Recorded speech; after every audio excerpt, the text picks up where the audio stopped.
I now call the East Lyme Zoning Commission regular meeting of March 5th, 2026 to order at 7:30 p.m. Thank you all for coming. Could we begin with the Pledge of Allegiance, please? I pledge allegiance to the flag of the United States of America and to the republic for which it stands, one nation, under God, indivisible, with liberty and justice for all.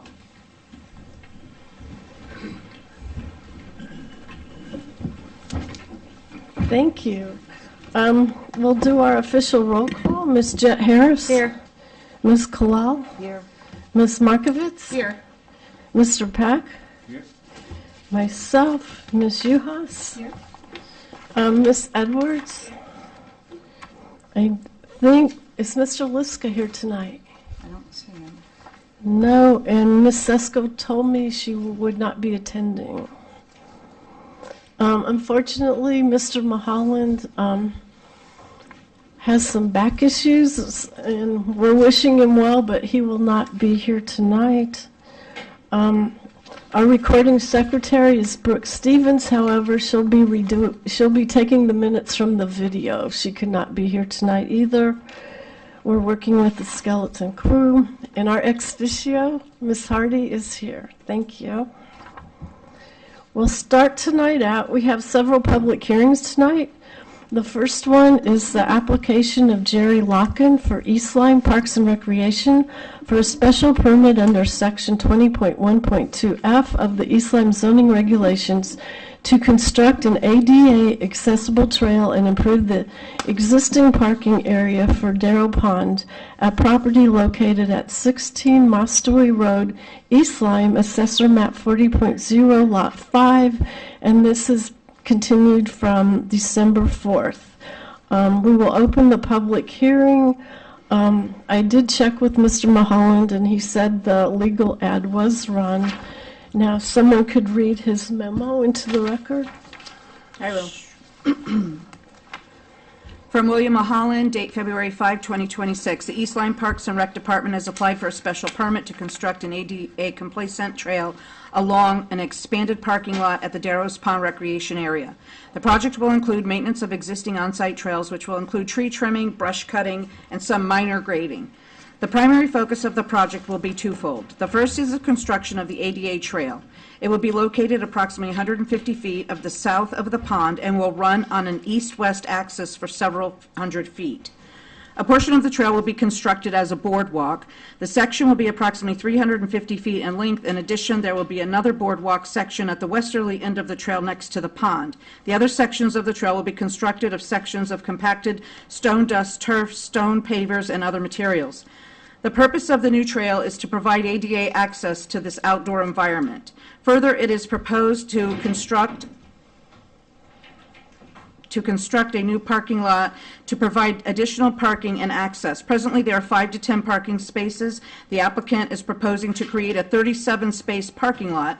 The lot will have both paved and unpaved areas. The proposal has included 2 handicap parking spaces. Because the proposed trail is to provide ADA access, I am recommending these spaces be double in number.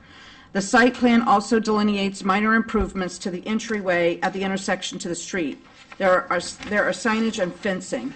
In conclusion, the Commission should carefully evaluate proposed based on the hearing record and the special permit requirements found in Section 25 of the Board's regulations. Thank you. Mr. Locken, would you like to come up and present?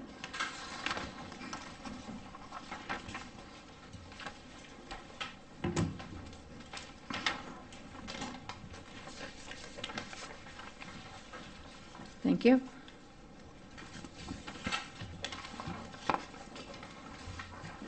Thank you. Presses. Thank you.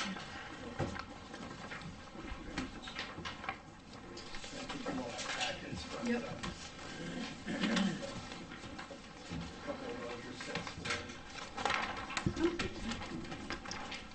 We were going to try to do the presentation on the wall.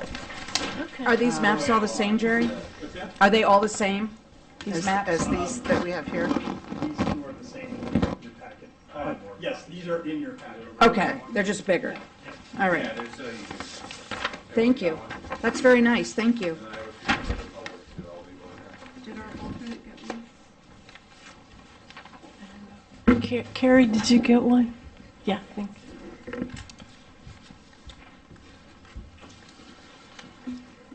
Thank you. Jerry Locken, the Parks and Rec Director.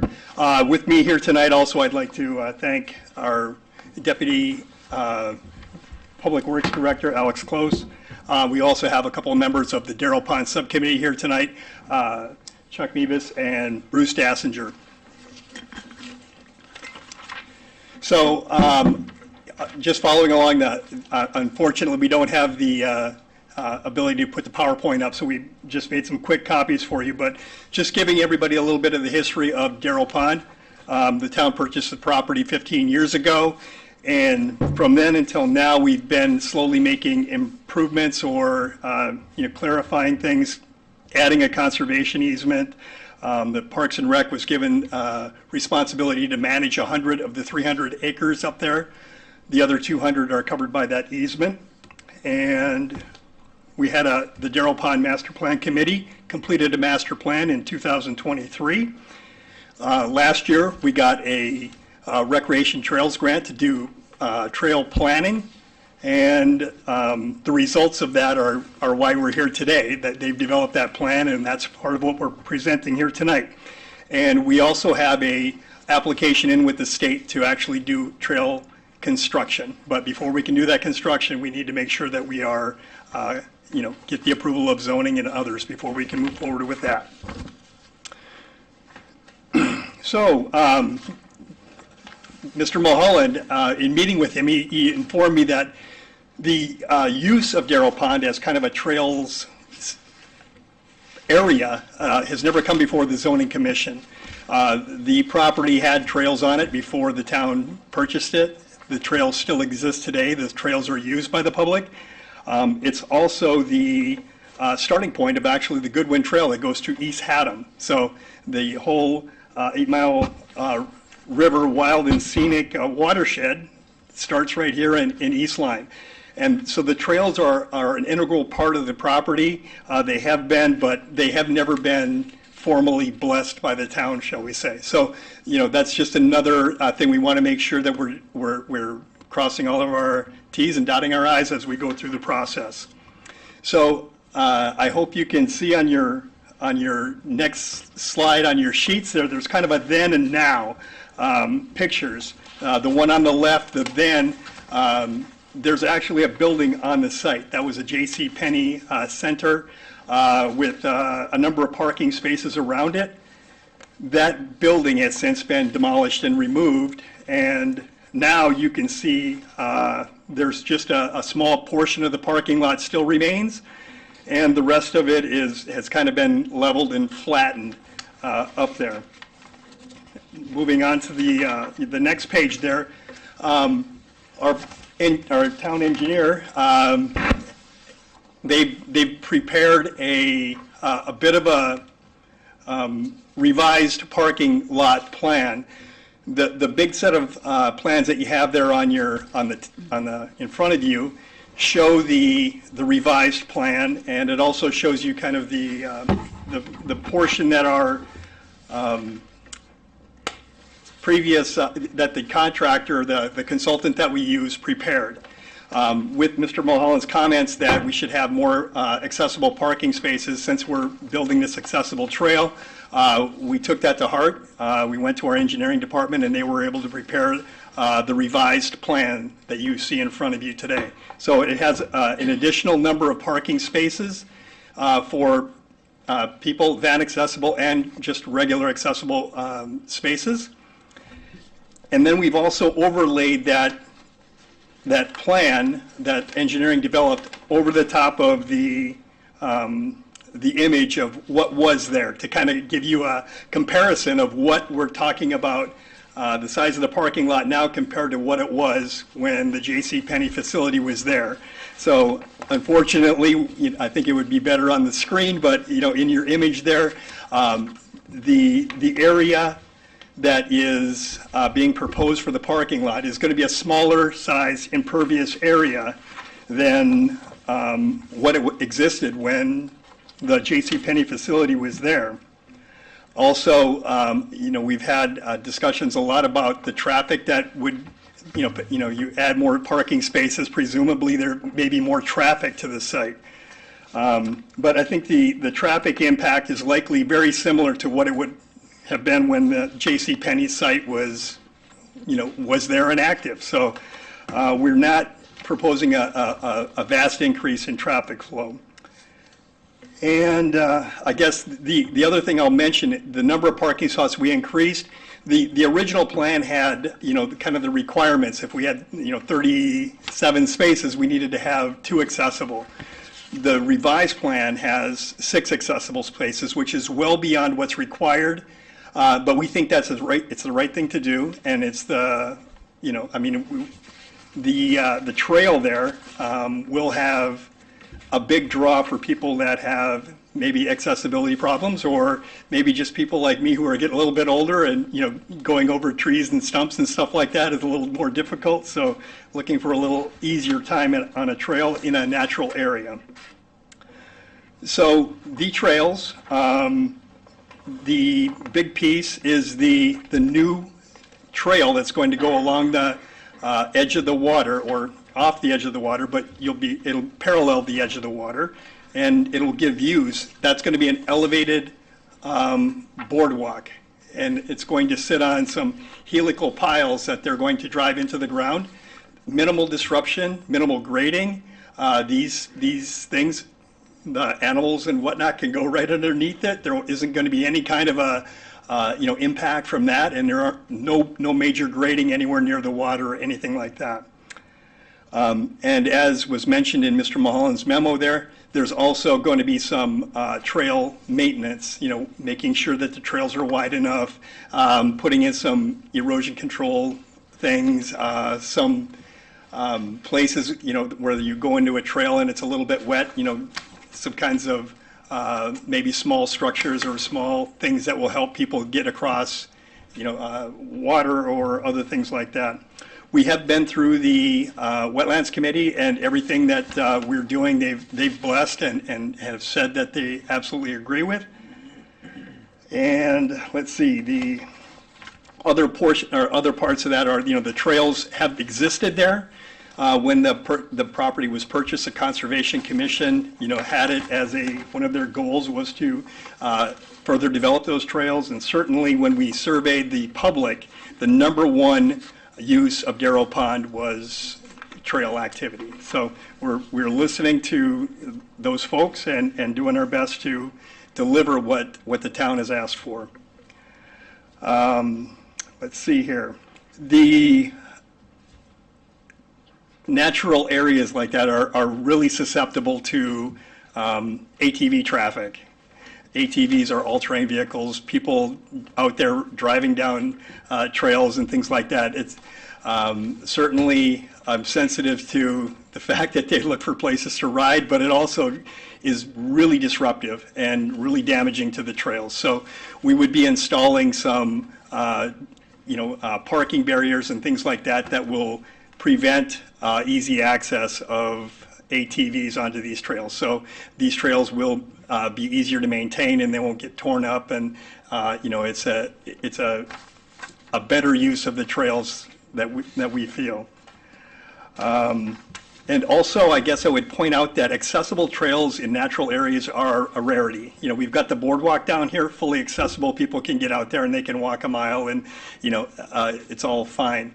But getting out into a place in nature where you have an accessible path to go through is rare. And we feel it's very important to provide that access for people here in the town. And as you see from the letters of support that we've gotten, everybody from Pollinator Pathways to the Friends of Oswegatchie Hills to the Connecticut Audubon Society, Accessibility or Access Independence, and other groups, Board of Education, all those folks are supportive of the project. So I don't know if you'd like to take this time to answer or ask questions, or if you want to wait until I think we would like to ask a few questions. Okay, sure.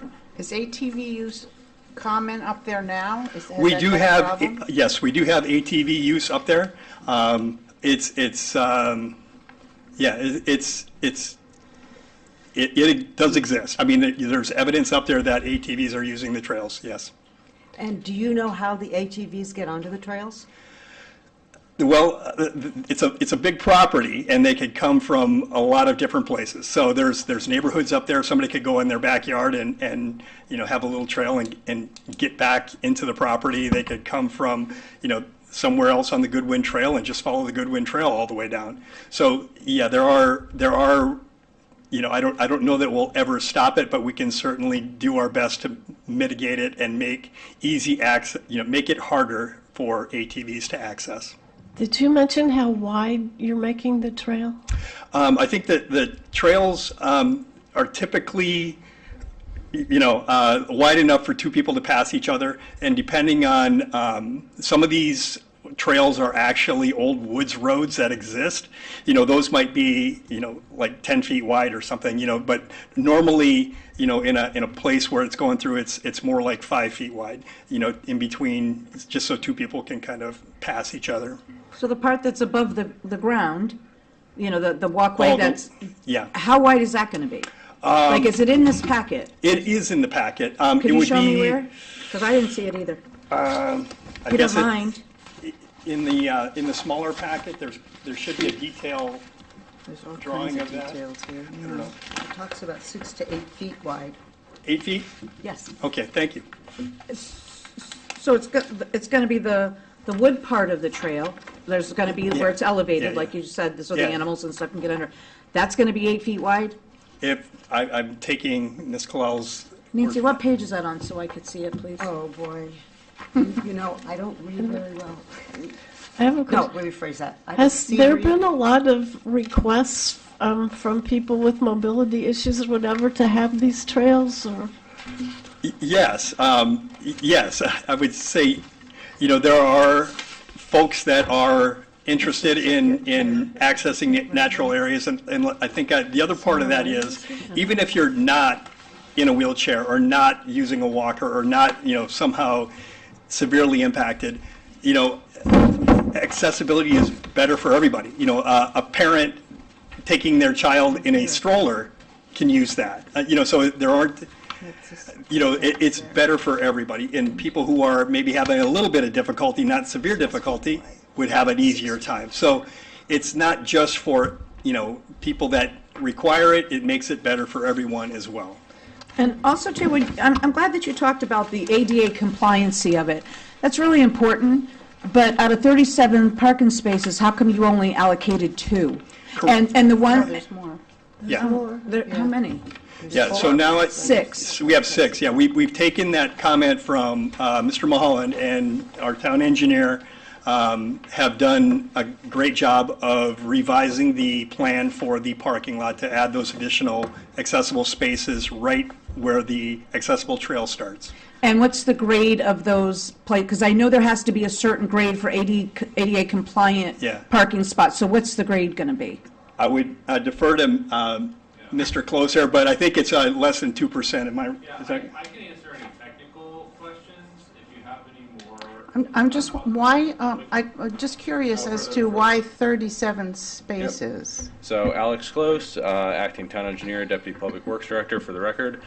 But I'd recommend we could both stand here if you want, say any programming or administrative questions about the use of the property or anything like that, Mr. Locken can answer. If we want to get into any of the technical engineering questions about the grading or the design of the parking lot, I'm certainly happy to answer any of those questions, or we could do a back and forth. To answer your question that you just asked, yes, it's less than 2% in either direction is the standard slope criteria for accessible parking areas. And why 37 spaces? That seems like a lot. Does it really need to be? That is what the previous design engineers who did this study, so I'll back it up. FHI Studios was FHI, right? FHI Studios was hired by the town. They're a design consultant that put together a large program design to apply for this state grant. They put a bunch of designs and specifications together. While you're asking these questions, I'm actually looking through their design to find the answers about the widths of the trails and so on and so forth. I'm sure they Yeah, we vary found though. that. She found it 6 I found feet. it 6 feet. Yeah, And so that is that huge design document set that you have in front of you that can go both to get applied for this grant as well as use that to actually bid the job out to a contractor if the grant is awarded and do the work. That is done by an outside consultant. When FHI proposed this parking area roughly in the footprint of the existing parking lot, roughly, they proposed 37 spaces with 2 ADA. So it's not any bigger, not much bigger than what is existing? It's, It is, there's it only, is larger, yeah, it is. it's a lot larger. bigger. Yep, Oh. it's twice as big. I would say 2 times as large as the current parking lot, but smaller than when it was there with the JCPenney building. Oh, I gotcha. So this Yep. group that did the study that got with the grant, Proposed 37 okay. spaces with 2 ADA. So and they did it for the reason being because those were that was the same area that was for parking from the JCPenney building? Nope, I can't answer why they chose 37. I think it just, if I'm being frank, looking at their design, it looked like it just fit with the layout that they have with the, because they have like a square. So if you look at the FHI design on page LG 401, that was the design with 37 spaces and 2 ADA, and it's kind of a square shape. I had some feedback after speaking with Jerry and Bill Mulholland, and they talked about, can we add more ADA spaces and what does that look like? I also looked at the grading that the consulting engineer did, and I saw that the way that they had graded the parking lot, I don't think was the best way to do it because of the demolition work that was done on the old building. Likely they weren't like aware of that. The town actually permitted and was involved in that demolition work. And so because of that, I recommended that we do a rectangular shape parking area, which will improve traffic circulation, that we don't propose a new location for the existing Mostaway Tower access road that has to remain, and we utilize as much of the existing driveway as possible. So because of that, I came up with this. So you'll see the original parking lot is from FHI Studios. The plan that you have in front of you from the engineering department for permitting, which is the plan that we're proposing to get the zoning permit for, is the site plan that was done by the engineering department.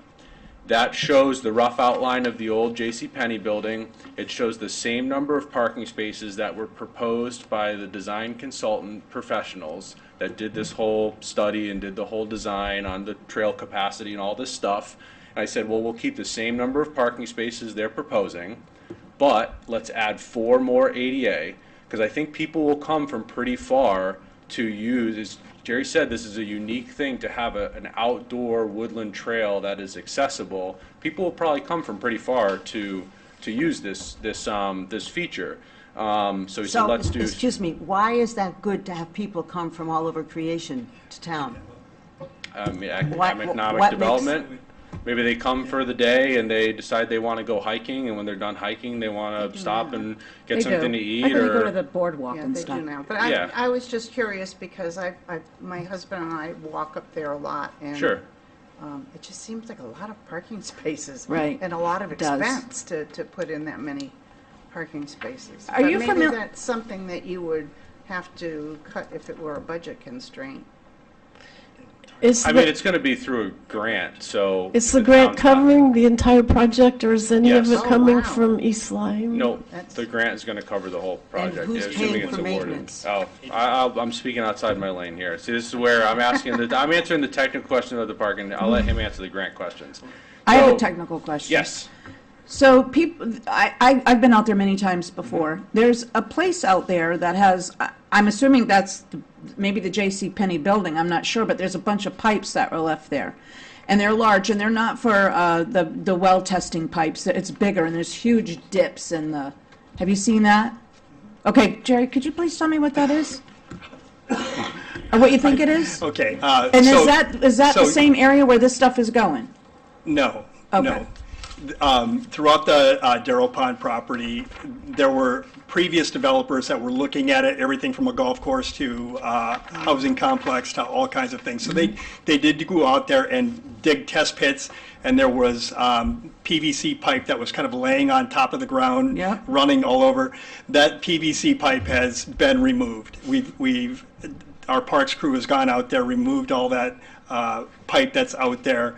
So that doesn't exist, but there are test pits that they dug that are kind of being overgrown by, vegetation and things now. But those are not like in the middle of a trail or anything like that. Those are kind of off in the woods that, so they're not going to impact the project in any way. Okay, and second of all, with this design consultant officials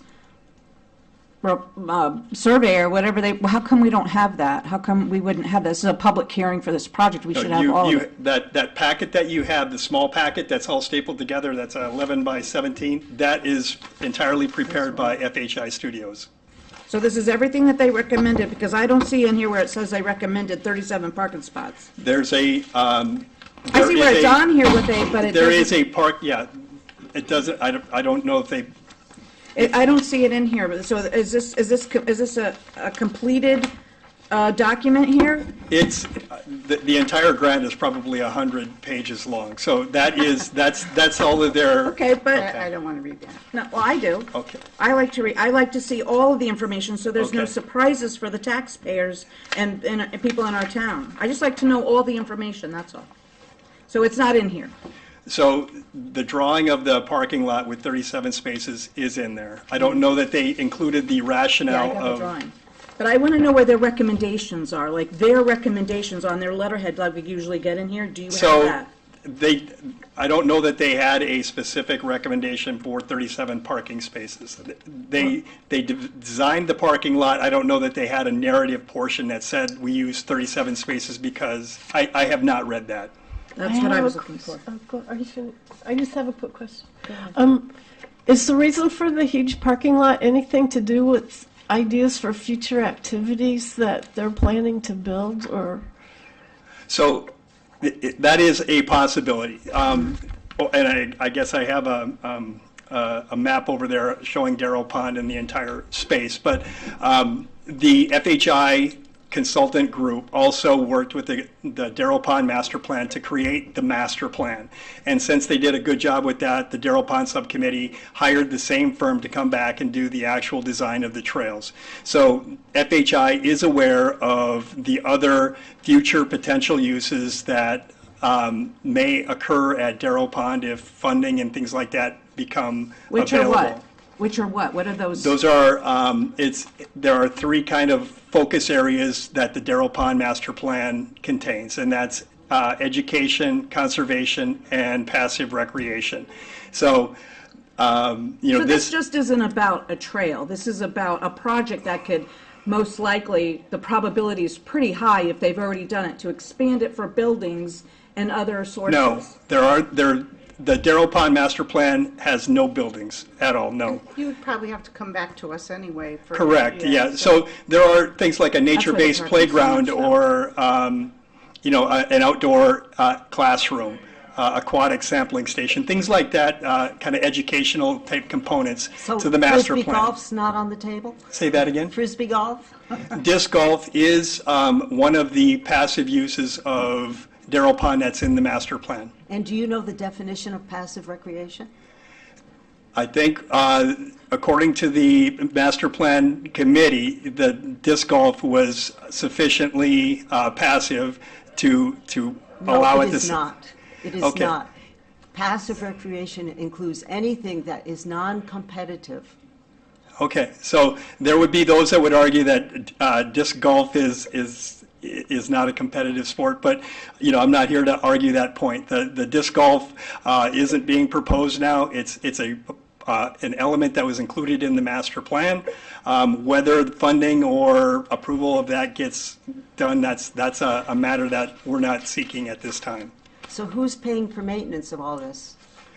So the Park and Rec Department has management responsibility for the 100 acres of the property that are not covered by the conservation easement. So our staff members go out there and they empty the trash, they mow the meadow areas, they maintain that. So that's a part of our park and rec operation.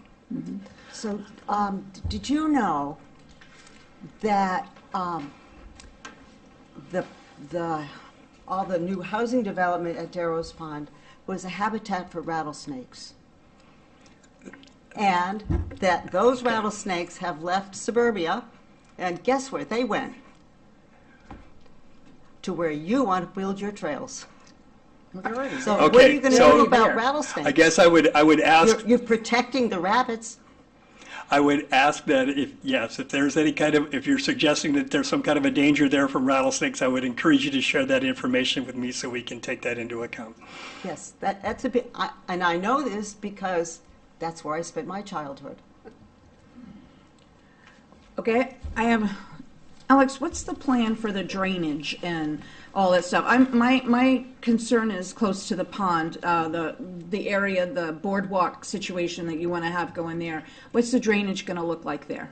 And what materials are you going to be using specifically? And how often is those areas going to have to be maintained? Because I know that when you have the gutter, well, it's not the gutter, but those things where the storm drainages go into, you had said in previous things that you have to maintain them, like you go and check them. There's a list, and so Yes. is that the same type of situation here? Well, this is if you're talking about the parking lot, or are you talking about the Well, trails? you can give me the parking lot, you can give me the boardwalk by the water. That's what I'm concerned about. How is it going to be graded? So the land is going to be disturbed because you're going to have to be building the 6-foot wide boardwalk, right? Yep. So we know where water runs when the ground is disturbed, and this ground has never been disturbed because originally this was bought by the town for open space. So that's the purpose of the reason why it was bought, I believe, in 2011. The town purchased it for open space. So we're kind of developing a little bit. So I'd like to know what the plan is for drainage by the water. Sure. So I'll start with the parking lot, and then we'll move to the piered walks. Okay. So the parking lot itself, as stated before, it's less impervious area than when JCPenney was there. So overall, it's going to be less of a runoff and less of a water quality than when there was a previous operator of the site. However, And that's by the water, Alex? That's no. the- So I'm just starting with the Well, parking okay, lot, right and then with we'll that. talk Okay, about. And okay. I think it's important. So, because drainage of the parking lot is Yep. important. I think we'd agree with that. So, it is also it's over 500 feet away from the pond itself, and it's plus or minus 200 feet away from the nearest property line. This is the parking lot. So it's less impervious area, and in FHI's design, which would be incorporated in ours, the perimeter parking spaces were also the impervious pavers, similar to we have down at Hole in the Wall. And so as the water sheds off of the parking lot, it would hit the impervious pavers the pervious pavers at the perimeter of the parking lot. It's been a long day. So I was like, what? yeah, I'm going on how many hours of work today That's now. okay. So it would hit the perimeter of the parking area, the downstream side, and those would be the pervious.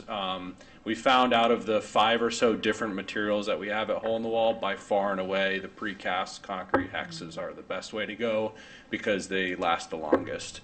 And then after that, there is like I said, well over 200 feet to even the nearest property and 500 feet to the pond itself, that any stream runoff of that would get absorbed into the ground, and much of that is deeply forested as well. There's a large grass clearing area, and then beyond that, there's a large forest. So not really worried about, increasing any kind of runoff volumes, downstream flooding, water quality, any of that getting into the pond or a neighboring property or anything like that. So that is kind of how we're proposing the parking lot. Now, for down by the water, what is being proposed, as I understand it, is like a walk on piers that would have, picture like the Niantic Riverside boardwalk. If you've been on the Niantic River boardwalk, where it has the piers coming out, and then you've got the wooden planks. Are they proposing wood for the walks, I would presume? I'd look at their plan. They're probably not proposing plastic lumber. They're probably proposing regular pressure-treated, 2x4s or something like that, which is common for any kind of trail development, just to have like a wood plank system over where there's going to be like a gully for animals to be able to cross, to keep the water elevation, whether it fluctuates from people being able to use the trail even when the water level's high, from stopping, mud and muck and things like that.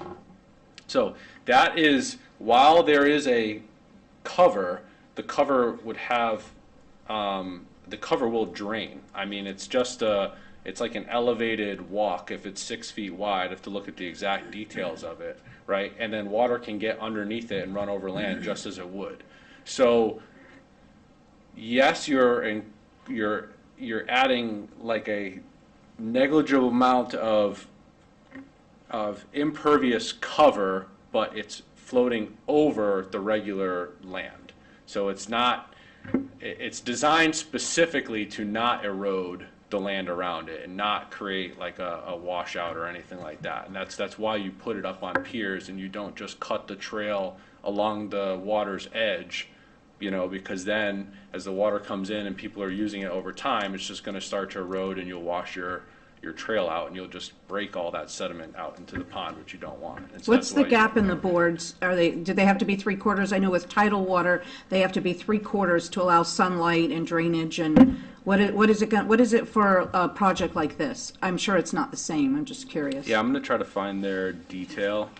I really just focused on the parking lot revisions requested by Mr. Mulholland. So Jerry, while he's looking that up, can I ask you a question? I'm still kind of stuck on the whole, I want to make sure I understand it. This group here that gave you the master plan, okay? When Mrs. Kalal or Ann asked you if there was going to be a building put out there at some point, you said possibly. No. There are no buildings, no buildings. Not for this one, but in the future. No buildings, no buildings, Okay. no. So no bathrooms?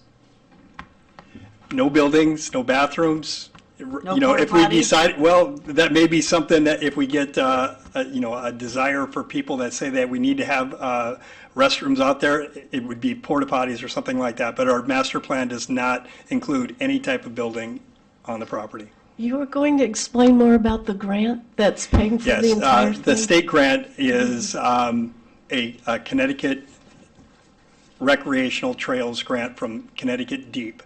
It requires a 20% match from the town. So whatever funding it would take to build the parking lot and the trail, say it's $1 million, the town would have to put in $200,000, the state would put in $800,000. So it's 80-20, state paying the greater amount. So how much is the total cost of what you're presenting tonight? So I think in our grant proposal, that's about the figure. It may be a little over $1 million, and so the town's portion might be 200, 225, 250, something like that, depending on whatever 20% of that whole amount is. So the grant isn't covering the whole project. The town is responsible for some of it. Yes, the town would be if we were to accept that grant. If we don't get funding for it, then we come back and we work with, the town's got a budget, and whether this fits in the budget or not is a question that Right. I don't have the answer for here tonight. So if we approve it tonight, and say you don't get the grant, that means that you have an approved application that's on the back of the taxpayers, correct? That is. If you can't get the If we grant- don't get approval, you're saying if we don't get approval tonight? Right. Well- No, we're not gonna go Okay. there. If you don't, if you can't get the grant money, We don't do the project. okay. I have a quick question too.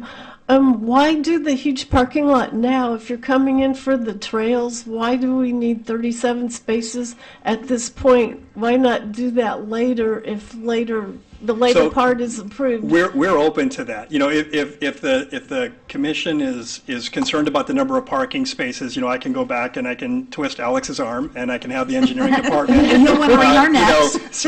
Shrink the size of the parking lot and conform it to somehow design it so, in anticipation, if we were to add more spaces later, I think we're open to that. Our main goal here is to provide this accessible trail and to put some accessible parking spaces up there that are going to allow people to use the trails. So, the 37 number of spaces, I think there are arguments for doing it now. There are arguments for maybe doing it smaller and doing a little bit now and doing more later.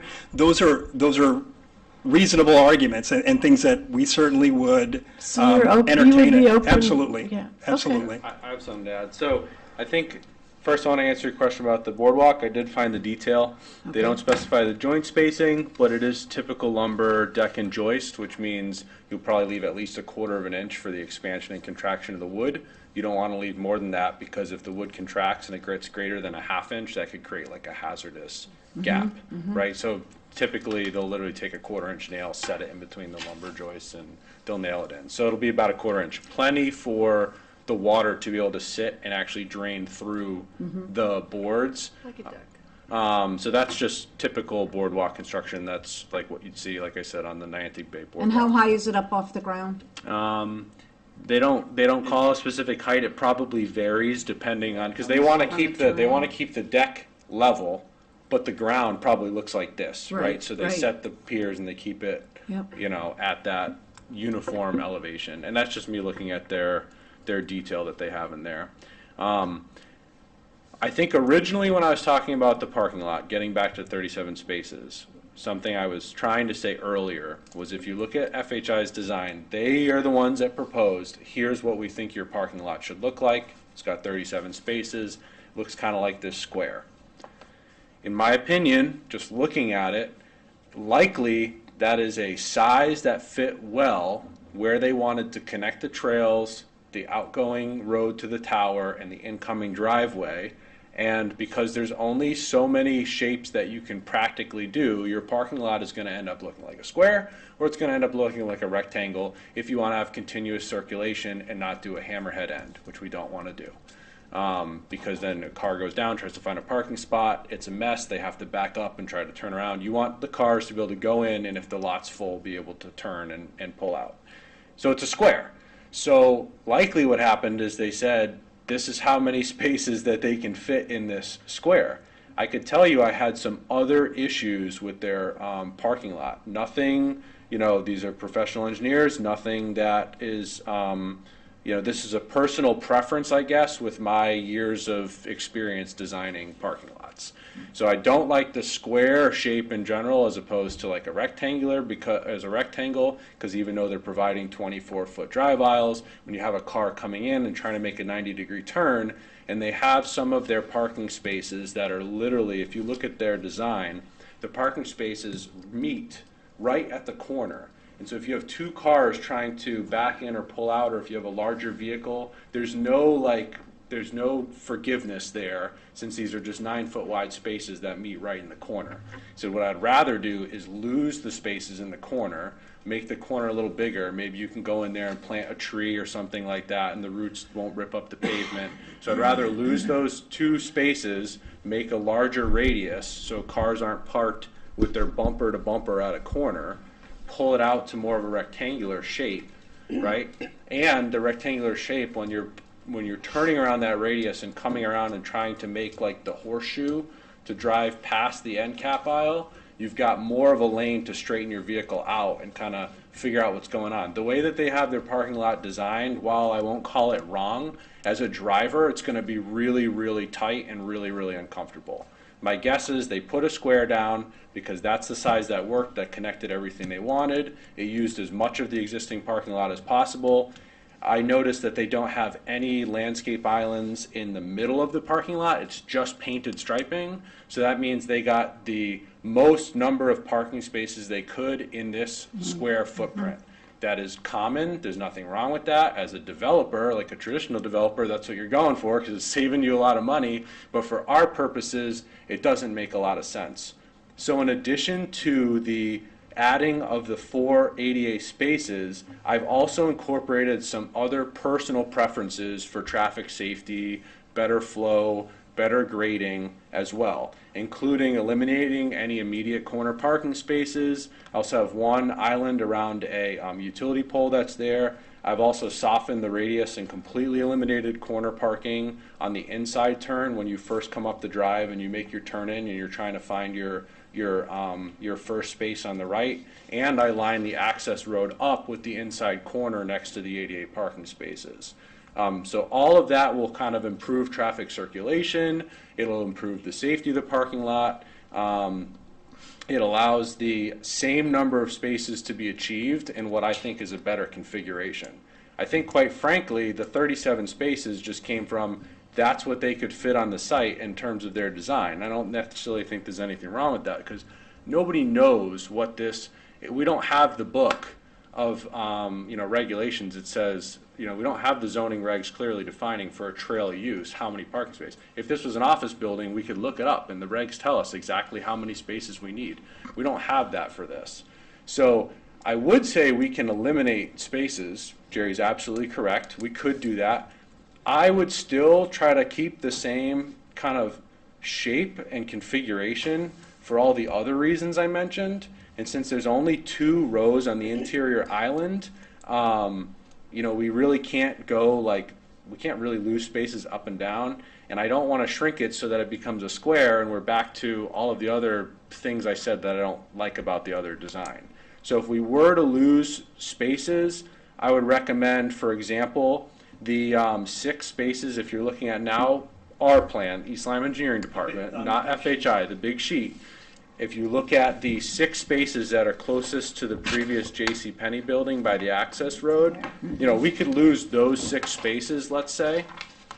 Not a huge impact to the overall parking. Now, part of that, though, is paved today, so would we maybe shift the rectangle over a little bit? That could be lost. The 7 spaces that are on the, we'll call it the downstream end of the parking lot, because the whole thing is graded to pull from the high point to the low point. Those 7 spots are where I'd want to put those pervious pavers in those spots so that the runoff from the parking lot soaked into those 7 spaces before it went out into the grass and the woods. So I wouldn't recommend losing those spots on the right-hand side. So it's not always necessarily like a super engineered decision why you have these number of spaces. Honestly, I think that that's just what fit and what worked in this space to make it not hokey and be able to support the ADA parking. I have a question. I think that's just how it laid out, basically. So you know the big tree that's like 100 years old out there? It's not going anywhere, right? You know the big tree He you're talking knows about? what I'm talking about. So, That tree's over 100 yes, years old. As I mentioned earlier, the master plan had 3 components, and one of them was conservation. And there are certainly legacy trees out there. That big oak that you're talking Yeah. about is a legacy tree. Pollinator Pathways volunteers went out there and took a bunch of invasive vines out of it. We absolutely are going to maintain every legacy tree that we can out at Darrow Pond. None of those trees are impacted by the parking lot or the trails, but How many feet is we'll call her Alice. How many feet is Alice from this parking place? I know where she's at. How many feet? Because you said 200 feet for the houses, 500 feet from the think, water. But in this parking lot, because she's right there on the, you know where it's right there on the corner. I'll try to pull it up. Yeah, I think if we look at a picture of that tree, it's probably off the existing parking lot today, I'd say it's 100 yards. So maybe 200, 300 feet from the parking lot is my I don't think guess. it's that far. Which tree? Right there. How many legacy Oh, trees are out there, that's Jerry, pretty would you far. think? He's going to measure it on GIS here. Oh, great. Thank you, Alex. How many legacy trees do you think we have out there? At least a dozen. At least a dozen legacy trees, I would say, out on the Okay. property. And they're all staying, right? Absolutely, yes. It looks like it's at least 150 feet away. Okay. Yep. All right. The last thing I wanted to say, we're talking about the grant, we're talking about taxpayer money, we're talking about the parking lot now versus later, future use. If the Parks and Rec Department is going to get a grant, and the grant is going to cover a majority of this construction, the parking lot size from, it's really hard to make this parking lot a lot smaller, but say you were just to have kind of what's out there today, but in order to be able to add those ADA spaces, you're not really talking a big cost upfront when you're doing this overall project, because you've already got a contractor there, they're already mobilized, all the equipment's on site, they're doing all of this work anyway, and it's being covered by a grant. If we did a smaller lot and then they had to come back and we had to do a totally separate project to make that addition in the future, I do think that there definitely will be a additional cost that could have been quote unquote covered under this initial, grant application. When you say it's going to be covered by a grant, but then I'm confused because then Jerry says that. 20% match, How much? 20%. Okay. So And- you're paying for 20% of a parking lot that would be at a discount rate because the contractor's already on site. We're doing some funky math here, right? Right. Versus having to have a totally separate bid, have someone come out and add on to something years in the future. I'm absolutely not saying that that's what we have to do. We've had the discussion of tax money and the grant and the idea behind future expansion and all that. So I'd be remiss if I didn't just mention the idea that 80% of the project could potentially be funded now. And so it may be wise to make some of that future investment, future thinking uses ideas now while that's covered. But of course, that's just my opinion, and absolutely, if you don't feel that that's necessary at this time or anything like that, yeah, we can look at reducing the number of spaces. Like I said, I would just kind of keep the general shape and flow. I would just simply, I'd say like remove sections of it, or maybe replace some of the spaces with like landscaping or something like that. Right, and if this project is approved, it's going to be beautiful and spectacular. And, there's no denying that it would be a great asset to the town, looking at all of this. However, is there going to be a gate on it so kids can't go down there and party and it becomes like the partying place? A gate that's there at the, the entrance, so that way it's closed? Because if you don't put something up there, there's a potential that, I don't know if they have a gate at the bottom there. there's no gate there now, but actually there is a gate there now, isn't there? Or there was? There's There's a swing arm gate. but or there used to just be. to the tower, To right? the entry drive from Mostaway. Oh. Like, So I don't what, think- I don't because, think they have. I mean, this is a big project and, kids are gonna be kids There's a and swing gate, but where is that at? I think that may be. there's at kids the, that go there now, because when we had to a the different drive to public the hearing, they were up tower. there, they're partying in the woods or with their ATVs and doing all kinds of stuff, being kids. So as of right now, there's a gate that's proposed to the Mossaway Tower access road, and there's like a timber system and a gate set around the parking lot, so that way, like Jerry was saying, you can't go in there and get, do like ATVs or anything like that. There's no gate I'm currently. concerned about cars, like people getting into the parking lot, Yeah, parking and like partying. after hours or something like Yeah, that. because it really puts the town at a liability. End of post rail fence, beginning of timber gate, guide rail into parking lot. Yeah, there's no call for that, but that is something that could be. But the people that did the incorporated. Focus I master. misspoke. I found it. Yep, they do have a swing gate proposed at the intersection of Mossaway Road and the driveway. That's on the FHI proposed plan that you have in your packet. What page is it on? LS 401. Sheet LS 401. Hold on. So someone from Parks and Rec would have to go open it and close it every day. Jerry would be doing it. So, yeah, that would be, if there's a gate there and the Parks and Rec Commission directs us to lock it, yes. We have a person that goes out and locks gates at various parks now. If that gate is in place and the Parks and Rec Commission decides that they want that to be closed every night, that person who closes all the other parks is going to have to go out to Darrell What's Pond your and take opinion care of about that that, as since well. you're in charge of Parks and Rec? Shouldn't the gate be closed? I- There's not a gate there now. Okay, There used to be, but it's gone. if there was, it was before my time, but right now, the Parks and Rec Commission would be the one that would, kind of tell me whether or not they want particular places closed. Not all of our parks have gates, Some of those parks are open. Hole in the Wall has no gate. Vets Park has no gate. Cheney Park has no gate. You know, there are properties all over town that don't have gates. Well, they couldn't put a gate on any of the ones you just said. I mean, really, there's cars, and this one, you can, it is closed off. They can pull up, park closes at whatever, Correct. and Correct. yeah, We certainly could. a Yes. gate should be considered. Can I get a quick question? And it's on the plan. So yes. Yes, go ahead. It's just a clarifying question. So I heard you say that the impervious area is less than what the J.C. Penney was, but it's now going to be more than what's there, correct? So it is less than when J.C. Penney was on the property with their paved parking lot and building.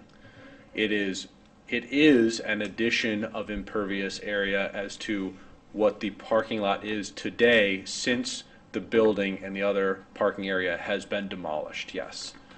And the increase in that area proposed to mitigate that with the pervious pavers at the edged parking that of was the my parking lot. question. Thank Yep. So more than is out there right now, but less than the original development of the site, which is typically what we go off of when we're looking at these kinds of things for negative impacts. So I'm confused. Sure. We have two distinct areas. We've got the red dot area that's the ADA trail. An ADA trail by definition is 36 inches wide. This is not. I want to know what composition of wood is going to be on the boardwalk and who gets to replace it when it rots. First, to just clarify your question, you said it's not at least 36 inches wide? No, an ADA trail is only 36 inches wide, No, 36 inches minimum. and it includes 36 inches is a minimum width, and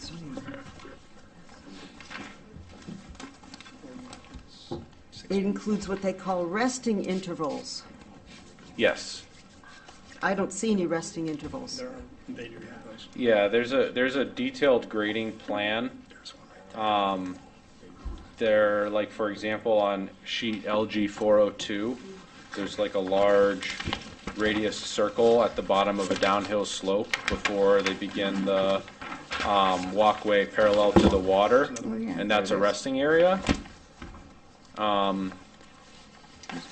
You'll see that the trail is graded at a maximum of 5%. So I'll say that 36 inches is kind of a legacy width from ADAG, building code, the Americans, I don't use ADAG, I use ProAg. I use the, I'll look it up, but the ADA accessibility standards, there's accessibility standards for buildings, and there's accessibility standards for the right-of-way. That covers like sidewalks and things like that. That's much newer. It's called the Pedestrian Rights-of-Way Access Guidelines. Okay. While this is a piece of property and not a right-of-way, because it is a trail, I would treat it more like a sidewalk rather than, say, a corridor in a building.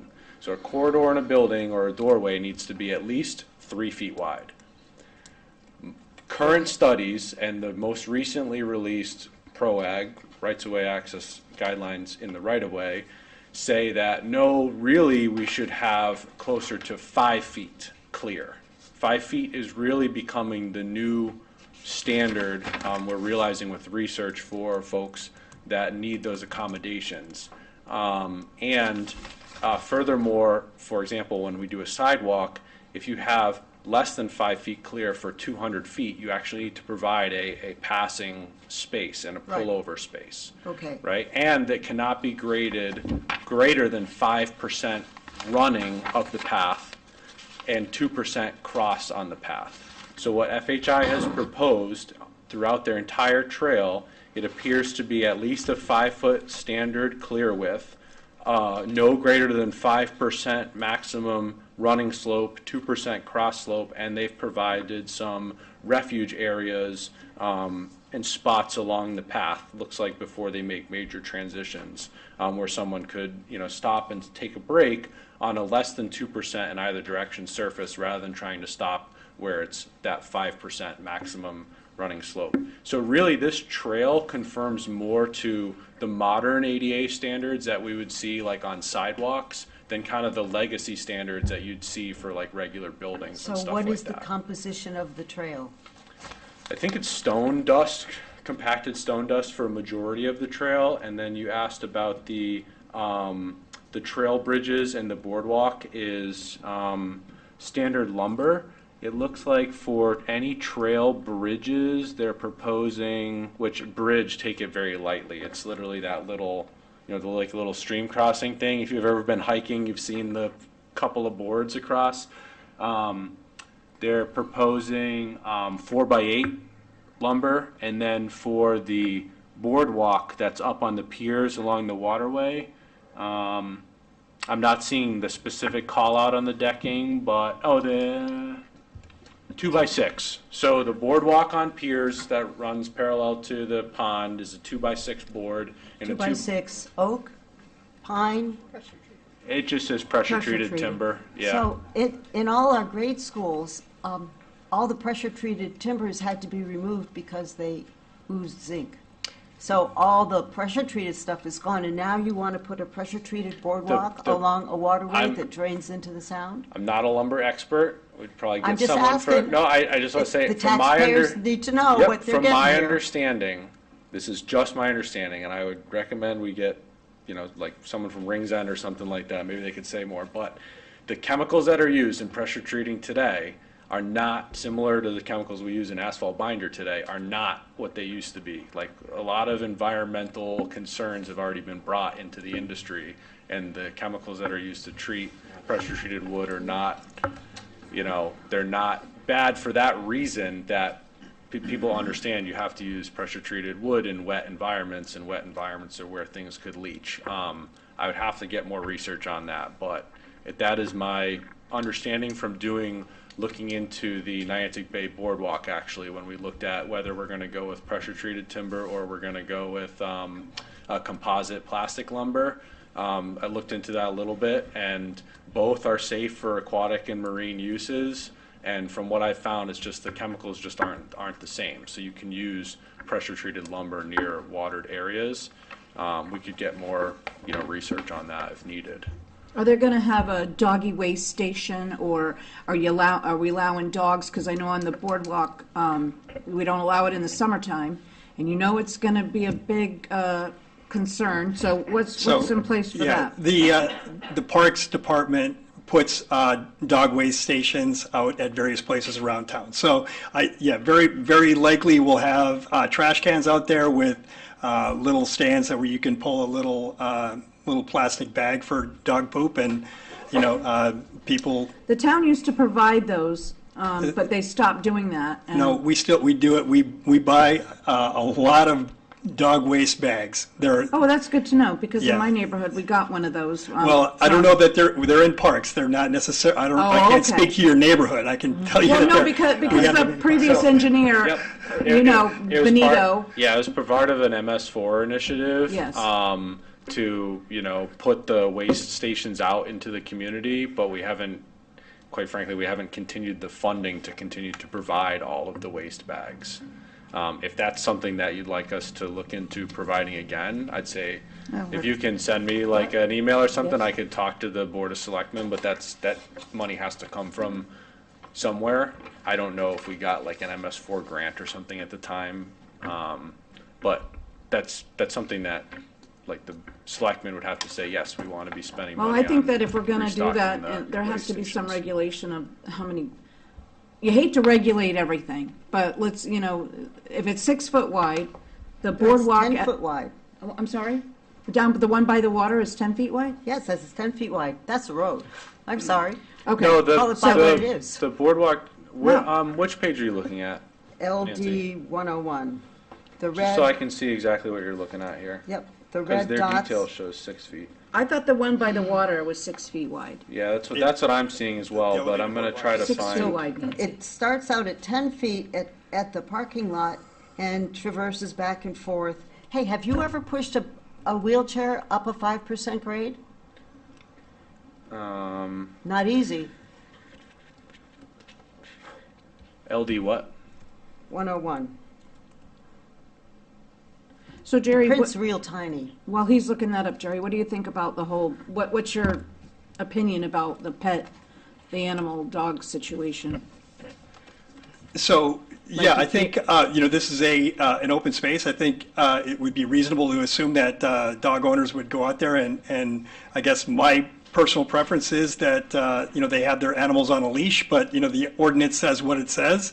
So if it's a owner out there with a dog under control or whatever, I think that's a fine use of that. And just to clarify, I know you mentioned at the Niantic Bay Boardwalk. We don't allow dogs on there. That was something that was agreed to when the boardwalk was installed down there. And you mentioned seasonally. There are places like at beaches or in swimming areas, dogs are not allowed by state statute. So once we put out the swim lines, we no longer allow dogs in the area of the beaches. Okay. So that is true, but on the boardwalk, we have it posted, please, no pets on the boardwalk. Now, not everybody's responsible, but I do think it's the owner's responsibility to bring their own bags. Okay, can I get back? I still have some major concerns. According to this LD 101 page, the blue dots are the Goodwood Trail. Yep. And according to, I think it says that it's going to be pruned to 6 to 10 feet wide. Yes, it says selective, And how 10 are you feet doing wide that? selective pruning. So the trail itself is called to be 5 feet. The boardwalk running parallel is 6 feet. That's likely because the timber comes in 6-foot sections, so we wouldn't want to waste time cutting all that timber for no reason.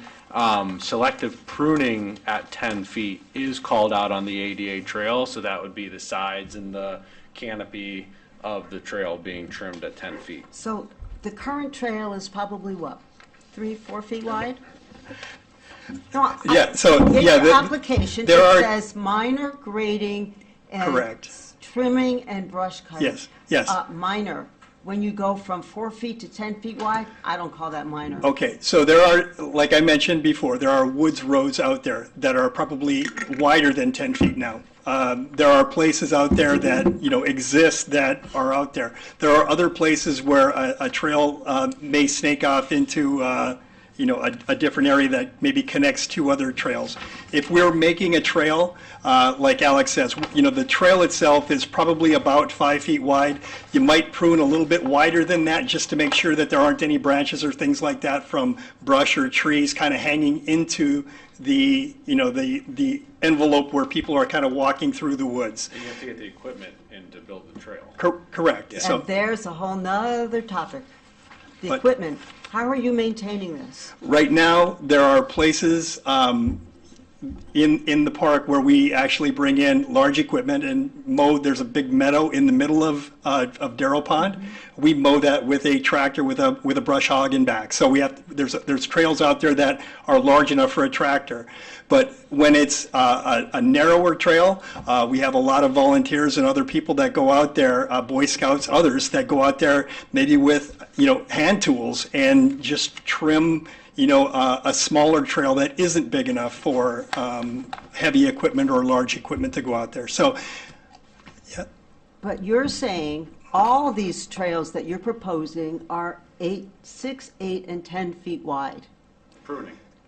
So in my head, it makes sense that if you go pruning trails that have a pitch to them, your chances of erosion are much greater if you remove the plants that have roots that hold the trail together. So my speculation here is that they're not going to create these trails from scratch with hand tools. They're going to use equipment. They probably need to clear that width to be able to go and make the trails the day they're made, to open the park up and do what they need to do to open it up.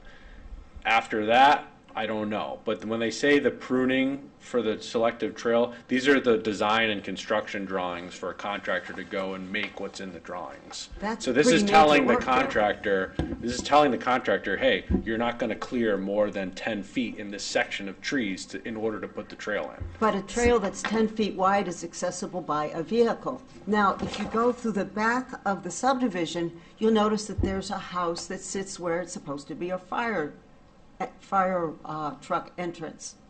That goes all the way back to Kensington, which ends up at Upper Pat. And if you take those trails, you'll find that it is honeycombed with kids with beat up trucks, cars, ATVs, huge mess back there. And that's how they're getting in, by the way. There's a significant trail system. Not a, Yeah, this is all Yeah. you. I'm not. well, I'm saying my I'm piece. just, All right. you So, know, the taxpayer, when this thing rots, the taxpayer is going to be on the hook to replace it, right? So we will maintain, the Parks Department will maintain those trails that we're tasked with maintaining. The question of, people in the park, maybe with ATVs or using it in ways that we would prefer they not use it, having an outdoor party or something out there or what have you. The Master Plan Subcommittee has spent a great deal of time kind of talking about how to mitigate those unauthorized uses. And, having a park with a robust trail system that's well used, it's a lot harder to misuse a property that when you're going to run into other people who are using it appropriately. It's the increased appropriate use is going to decrease the unauthorized or unintended uses. So, I would fully expect that the result of the trail improvements that we're proposing, that the number of negative incidents or people using the property that in a way that we don't like is going to decrease. So I think we've spent a great deal of time, like I mentioned, the folks from the Darrell Pond Subcommittee here tonight could tell you about all those discussions we've had about that very topic. I just have a quick question. As far as maintaining it, will you be adding personnel to do that, or will you be maintaining something else less to maintain this? No. The Parks Department has, we have a level of staffing that's developed, and it fits in our budget and it fits in the town resources. There are people here in this room that have been out at Darrell Pond, out there volunteering their time to do things. I mentioned earlier about the pollinator pathways folks going out there to pull invasives out of a legacy oak. There are people out there, Mr. Dassinger here, who's went out there and planted wildflowers in a meadow. There are people out there, there's Boy Scouts that go out there and help maintain the trail going to their campsite. There are lots of different people and organizations out there that are willing to volunteer their time and effort to help maintain these. And when necessary, when there's larger projects, that's when our parks crew goes out there, or the daily maintenance of the emptying the trash or, that type of thing. That's what we do. So there isn't any additional increase in our park staff that's going to be required for this, but we will end up with a better usable facility for the public. I'd like to move on to public comment. We can come back and ask. Thank you. Okay, sure. Thank you very much. I think I read this at a previous meeting, but it's been so long ago. It was an email sent in, actually in favor of the project by Sandy Janak. It was, "Dear zoning board members, would you please take my letter into consideration for deciding about investing in the Darrow Pond Park? I believe our town would benefit from a park with ADA compliant nature walking paths.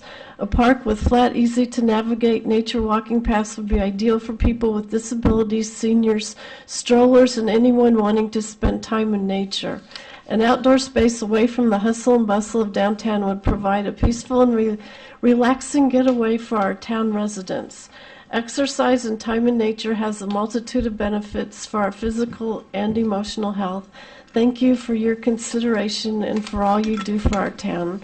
Most sincerely, Sandy Janak, 46 South Edgewood Road, Niantic." Is there anyone in the audience tonight that would like to speak in favor of the project? Yes, sir. Please state your name and address. My name is Joshua Caskey, 1 Grooms Way, East Lyme, Connecticut. And I just wanted to speak in favor of this park. I think it would be, again, a wonderful addition to the town. And I think it was mentioned that this is kind of a feature, a feature of trails that has been missing a lot. And with that, it was brought up that other people from outside East Lyme would be coming to East Lyme and to use this trail, and I think that is just a wonderful thing because it shows that East Lyme is fulfilling a regional need. Because I've been to trails around southeastern Connecticut, and a lot of them aren't really that accessible for like strollers or if you have like a walker, cane, etc. So I think having people coming to East Lyme, even if it's just to use this trail, would be really great. Also, like if they come and stop by and shop at our businesses, even better. And then just lastly, I would like to speak on the traffic and parking issue. I think often the parking is overbuilt according to our parking mandates that are in the zoning regulations. I know that that isn't really applying to this project, but I do feel that like 37 spaces is a bit excessive. And then also under the transportation section of the Plan of Conservation and Development, including bike parking should be a project or should be a part of new projects. I don't know if bike parking is a part of this yet, but it definitely should be. It has numerous benefits, including making it more accessible to more people, reducing the need for more parking, which reduces runoff, the cost, and then the environmental impact of increased car travel.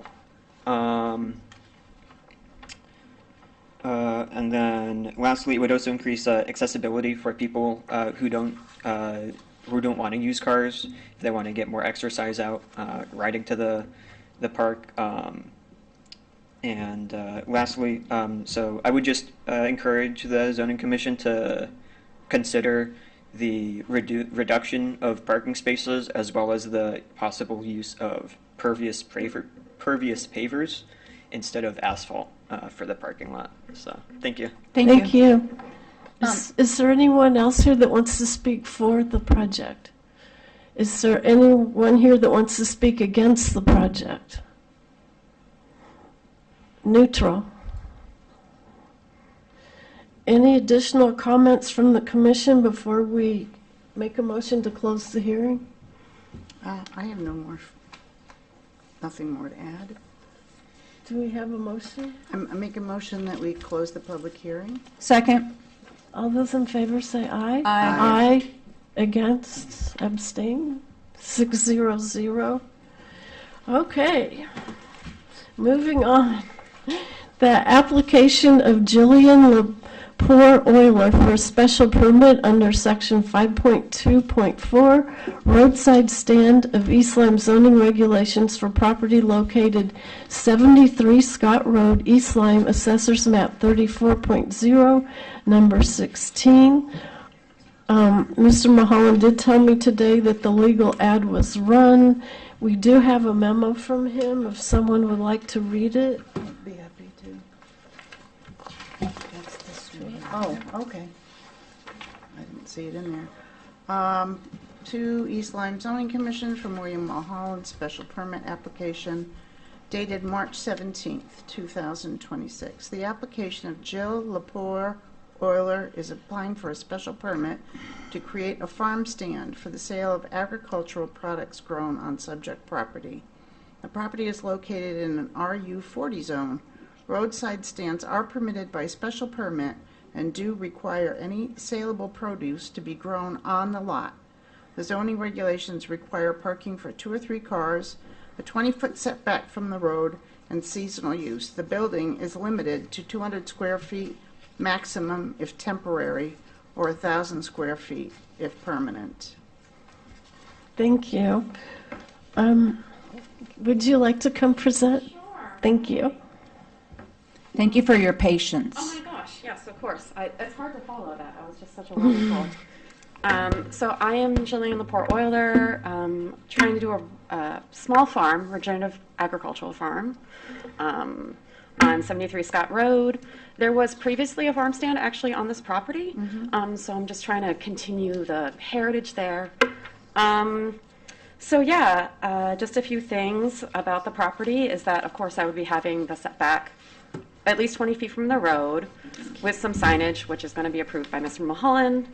But yeah, it's just, I think it's pretty well self-explained. I don't know Are if you there's- using the same trailer-type system that was out there?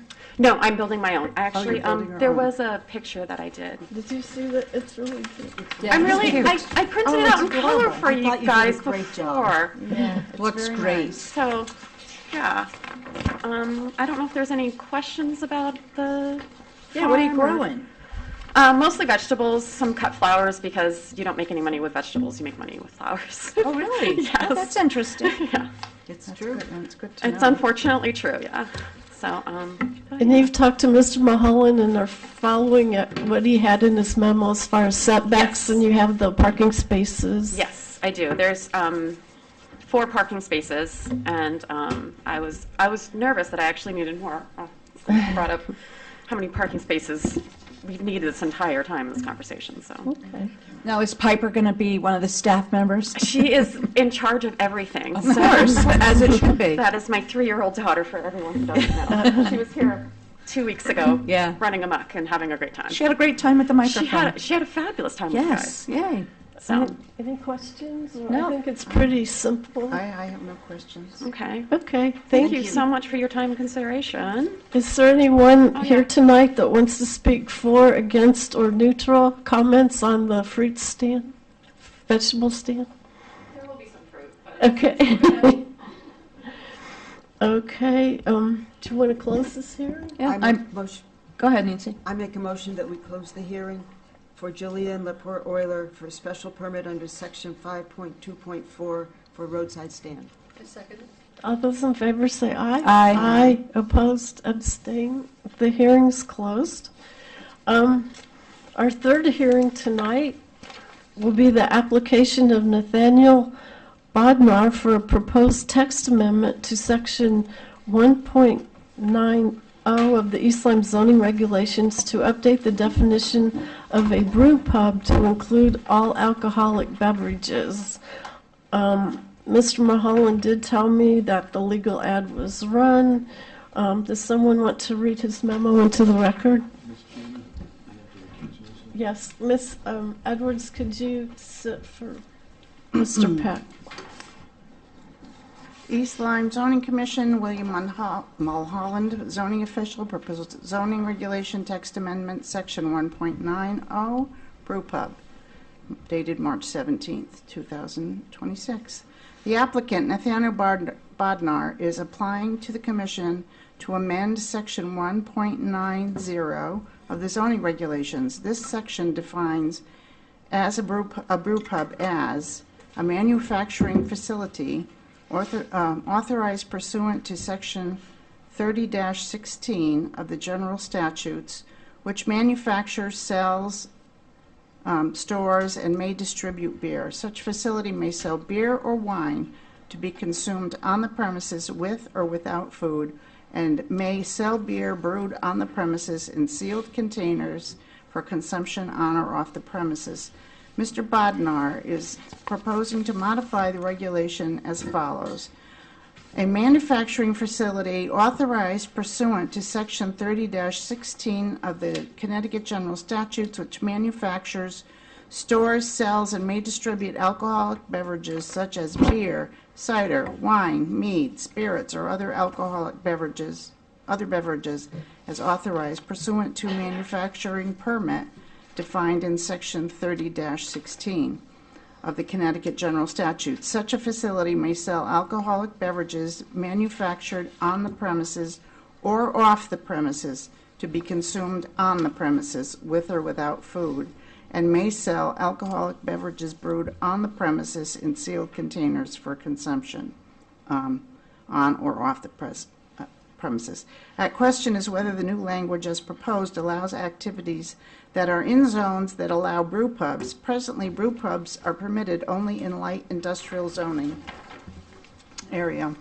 A review of the proposed language as written would permit the addition of cider, wine, mead, spirits, and other beverages as authorized pursuant to manufacturing defined in Section 30-16 of the Connecticut General Statutes. It would also, in my view, allow a manufacturer to sell an alcoholic beverage for consumption on or off the premise. This regulation would essentially allow a manufacturer to set up a bar on part of their operation and sell any and all alcoholic beverages for consumption on or off the premises. The Commission should carefully evaluate the proposal to ensure that it is written in the best interest of the community. I note here that East Lyme does not permit bars in any district. Thank you. Mr. Bodnar, are you here tonight? Thank you.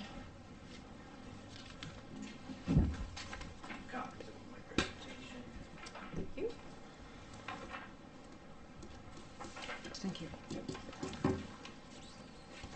Thank you. Good evening, everyone. My name's Nate Bodnar. I own Foxglove Cider LLC. It's a new company I started this year to start producing cider and apple wine. Today I'm proposing, as read out by Bill's memo, to amend the brew pub definition in section 1.9 to include all alcoholic beverages instead of just beer.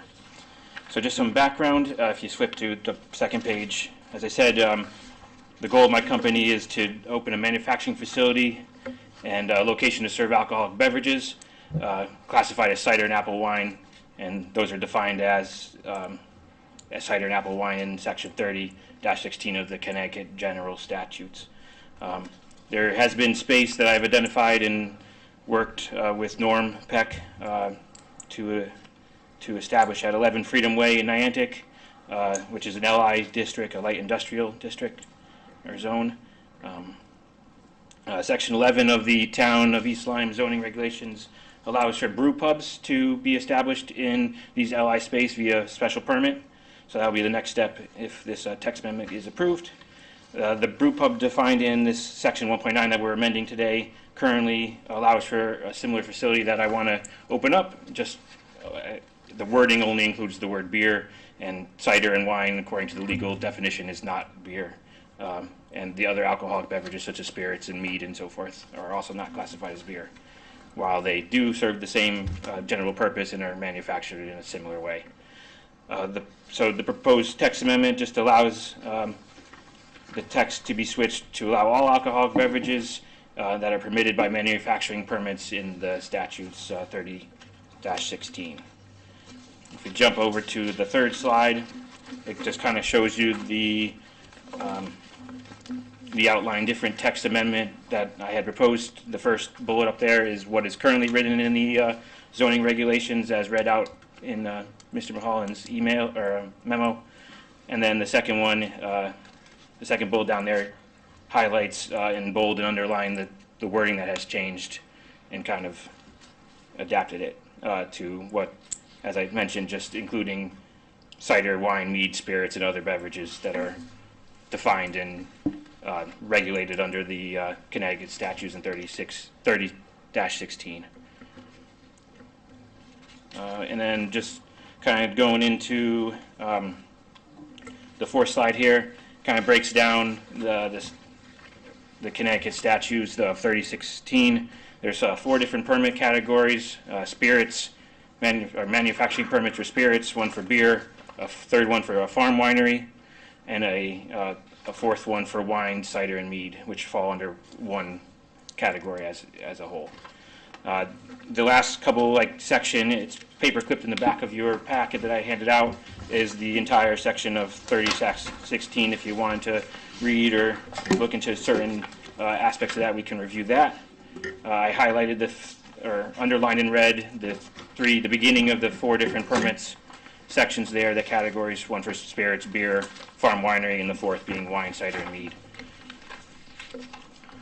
And just kind of the fourth slide on my in my presentation is just kind of looking at where the definition of brew pub, or the use of the word brew pub, is also found in different sections of the zoning regulations, just to make sure we're not conflicting with any definitions there. It's mentioned in the off-street parking and loading in section 22.17, and just kind of documents the parking requirements there. And then in section 25.5, which is the controls for the special permits in the different zones, it kind of details out the different requirements for the brew pub. One being the public service space cannot be more than 40% of the gross floor area. the commission can help establish different hours that the business can be open when I file my special permit after this process.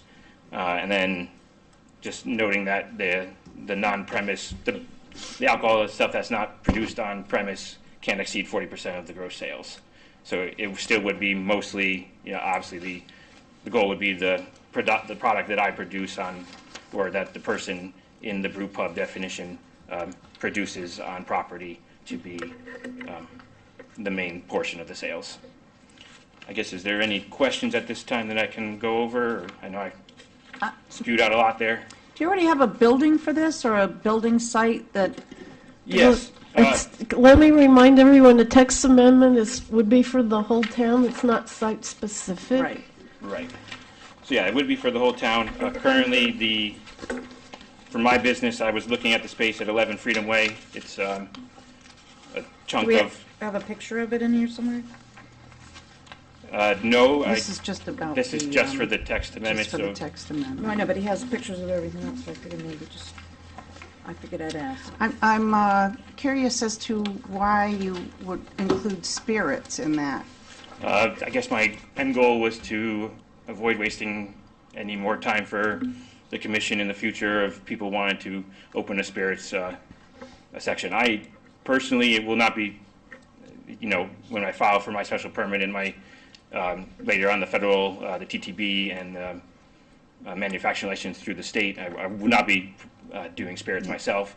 It seemed like the brew pub definition was lacking in overall understanding of the alcohol industry, and just limiting it to one thing, I wanted to make it easier for future producers to come in. Yeah, 'cause And although I don't have a problem with the beer, the cider, the mead, when it comes a problem, it's the spirits part of it, because then you're a bar.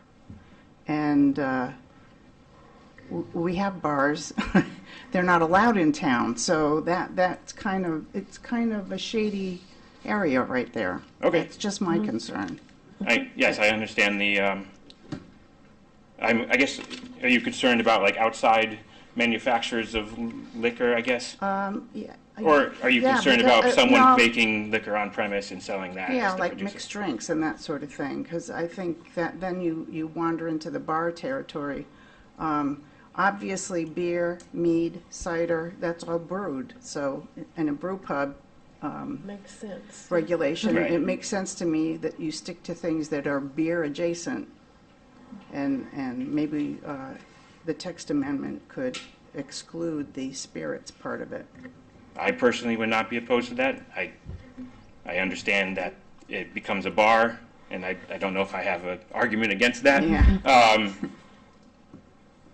Yeah, I mean, my personal goal of it was just to be more inclusive, so someone Yeah, I didn't have don't to know come if and I'm remembering spend money this and time to redo this. correctly, but I think at some point in the past, someone came to zoning and wanted to put like a distillery downtown in the Deuces building, maybe?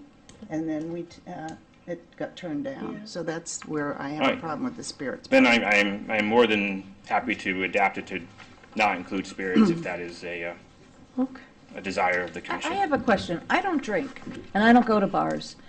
I'm curious, we have, what? I know. So, the bars in town, I call them a bar, but they do sell liquor. Is liquor the same as spirits? Yes.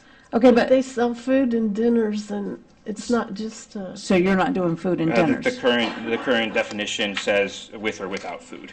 So I was just sticking with that kind of goal of it. So, So what? no, in my personal business, my plan is not to sell more than snacks and stuff. No prepared food, mostly packaged I food. don't know what the law is, but I did think the law was that if you have a brewery, you can't have food on site. And the only Isn't it reason like that snacks or that something? I think that maybe it was snacks, but no like kitchen type food. Is The that only a- reason Five Churches got away with it is because their beer was brewed somewhere else. Okay. That's, Good to know. you answered my question, Denise. Thank you. That's what I Oh, was. thanks. Yeah. Always happy to be of help. Of course. any other questions before we ask the public? Nope. What would be Okay. the process to, Um, if we were concerned about the spirits, what would be the process to just remove that from the What we'll wording. do is close the hearing, and then we'll discuss it in our regular meeting. Okay, Yeah. perfect. Anyone in the public here tonight to speak for, against, or have neutral comments about this text amendment? No? Okay. Do we have a motion or any other questions, or do you want to make a motion to close the hearing? I make a motion, we close the public hearing. Second. All those in favor say aye. Aye. Opposed? Abstain? Okay, the hearing's closed. This is the chatty end. We'll move on. The application of Jeffrey, yeah, if you want to, thank you. The application of Jeffrey A. McNamara for proposed text amendment to Section 5 by adding Section 5.2.10 to permit educational or philanthropic use by a nonprofit corporation on 50 acres or more in a RU40 zone, subject to special permit with additional controls in Section 25.5 of the East Lyme zoning regulations. Attorney McNamara could not be here tonight, so if we could have a motion to continue this? Make a motion that we continue to hear the, Second it? I'll second that. Okay. All those in favor say aye. Aye. Okay, we will continue that. Would you all like to take a 2 or 3 minute break before we start our regular meeting? Yes, okay, let's break for like 3-4 minutes.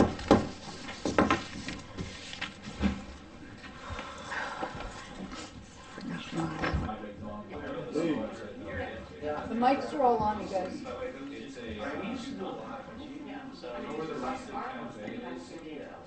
Only because I don't know how to do it any other way but this way. That's okay. I think I'm doing a pretty good job. So far, so good, 'cause that means Both the Nancy- lights are on. That means Nancy and I don't have to do it. What I don't know, we probably do. That's right. This is crazy.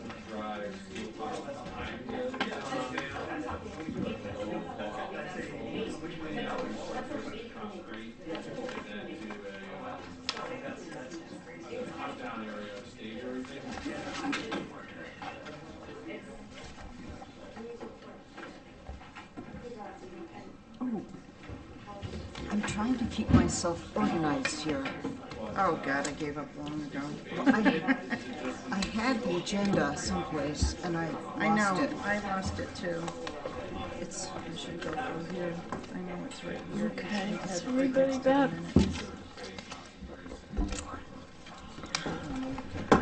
Okay, I think we're all back. So we'll get going. We'll start our regular meeting with the application of Jerry Locken for East Lyme Parks and Recreation for a special permit under Section 20.1.2F of the East Lyme zoning regulations to construct an ADA accessible trail and improve the existing parking area for Darrow Pond at property located at 16 Mostowie Road, East Lyme, Assessor Map 40.0, Lot 5, continued from December 4th, 2025. Open for discussion.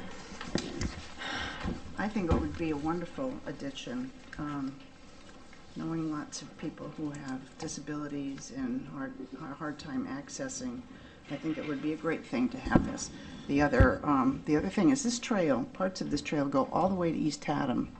So it's not like we're going to keep foreigners out. They're going to come in whether they walk here or bring a car. I would like to see the parking lot smaller. I think that's my one concern. Anybody else? I feel the same way. I am concerned over the parking. I mean, that just seems, and I'm concerned about the future plan of the site because the town purchased it and paid a lot of money for it for open space. Even though this is like open space activities, but I'm not comfortable with the parking. I would like the answer to be, I would like the question answered in regards to the lumber that they're going to use for the decking and stuff like that. I'd like that, we gave them a few things that we had questions about, so I would like to know, have them, they can come back. We closed the hearing. Oh. But he said something about they could reduce the number of parking spots. Is that done through bill? We can ask, we can approve something with amended, like we can approve something and say this many spots. We could say, come back and reapply with a smaller, plan, but the hearing was closed. Right, but Yeah. in the past, we have approved stuff or with the certain conditions. Okay. So, yeah, I like the idea. I just have a question about all those parking spots. It's a lot of parking spaces. But I do appreciate that they did change it from 2 to 6 for the ADA compliant. That was nice. Yeah, I don't have a problem with the ADA compliant idea of having those walking trails. I don't see why we would need anywhere near 37 parking spaces. And the fact that the town's paying for 20% of the cost, I know zoning's not over budgets, but I mean, there's a spending freeze at town hall. We're already $500,000 in the hole.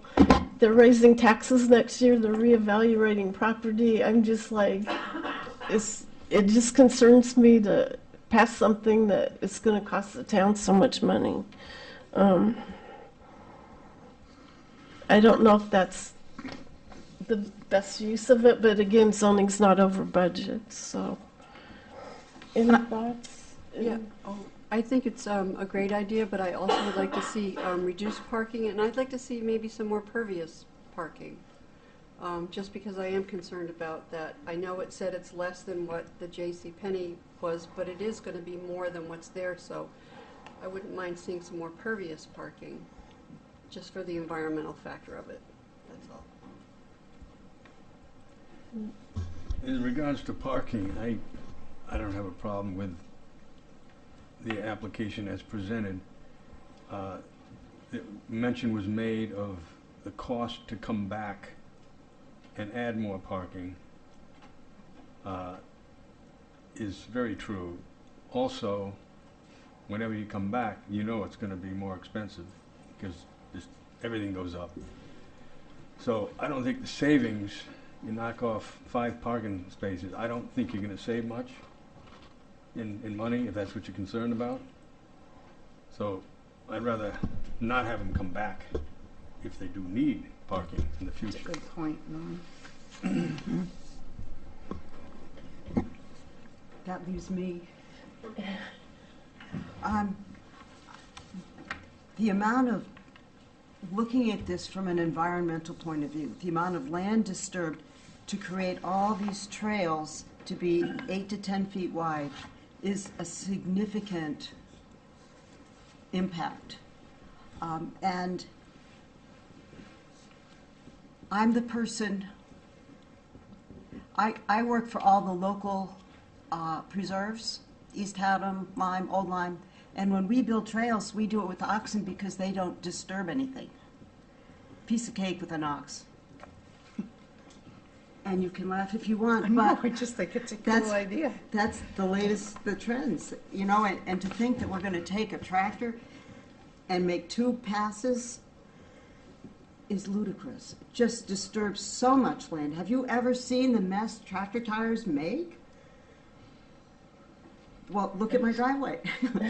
You can see that. So I think this is, while the theory is great, I think reality is very different. Great idea, but it needs a lot more work before I'll agree to it. I think this is way over the kill and expensive. Anybody else? Any more comments? Yeah, I was disappointed that they didn't have the survey, from the third part, the person that they recommended, all the parking and stuff like that. Usually we get that, but it's not in here. They did great with the diagrams and stuff, but I'd like to see the written recommendations, and they didn't have that. So, and I had a lot of questions about a few things. And they haven't included what the master plan is for this property. Disc golf, I think that I saw some sort of a ring system where you ride your mountain bike. That just tears up land. From an environmental point of view, I vote no. We haven't done the vote yet. No, that's okay. You can tell how you're going to vote if you want. I thought the paths were going to be only 5 feet, something like that? 6 to 10? That's not what this says. I believe they're 6 feet. Don't they vary? They're 6 feet, they're 8 feet, they're 10 feet. These are, Some of these those are were- roads. These ro- aren't well, paths, Some of them these are are roads. roads, because there were logging roads and different roads that were But back there. this is a way more extensive plan than what is back there. Don't forget, this was at one point was the golf course with Torrance Yeah. that went belly up. Proposed, yeah. Yeah, so this was all trashed anyhow, but that was a long time ago, and Mother Nature doesn't like a vacuum. So if there's a empty space, Mother Nature's gonna fill it. The maintenance of this system is significant. Even if you don't have an ox, it's still significant. But an ox is a hell of a lot cheaper. You figure $5,000 for the animal, $40 an hour for a human, and it's done. Instead of, 80,000 for a tractor and 10,000 for a bush hog, plus an operator.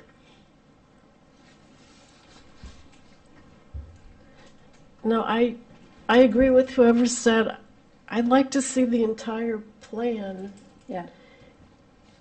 and how this fits into it before I'm comfortable voting on one part of it. I don't know, that's just me. But I mean, I like the idea of it. Well, we've got reality. the land there already, so, and a lot of trails. 'cause we've But been if out we there. agree to this, and it was bought for the sole purpose of passive recreation is trail work, so you can bird watch and view vistas and smell the flowers. That doesn't include whatever the master plan is gonna be, part of which was disc golf and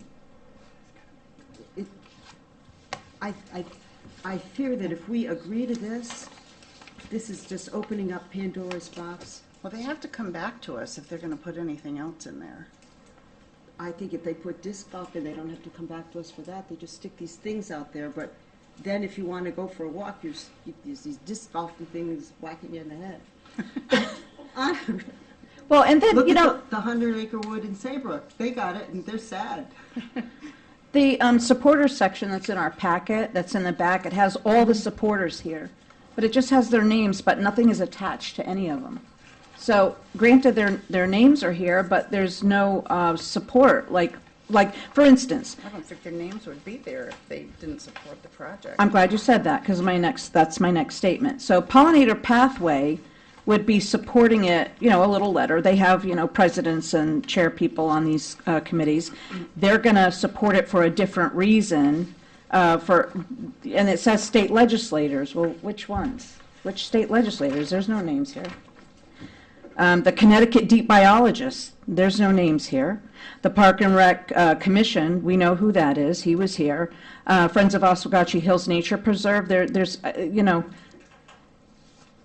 I like to see stuff in writing because then we know, or pictures or something. Just to put it like this, I would like to see I would have liked to have seen something a little bit more concrete than just this. When it says state legislators, which ones? I agree. That's just the supporter part. I mean, that was my question. How about if this is approved, subject to a revisitation of the method of building the paths? Building what, Norm? The pathways. And I would like to see something in writing from these people that are on here. I mean, just even the chair. I'd like to know which Connecticut legislators there are. East Lyme Public Schools, I mean, it's kind of broad. And so this is support for this, which I'm all for. But, usually when we get packets like this, they're a lot more detailed than this. I don't like the gaps, that's all. I like Norm's idea of putting a condition on it. Yeah, that sounds good to me. Mm-hmm. So you can get involved later and show them how to do it the old-fashioned way. Does someone want to attempt to write a motion to approve with conditions? Right now? Or we Yeah, can 'cause wait. I could do it till- right now. We can just say it.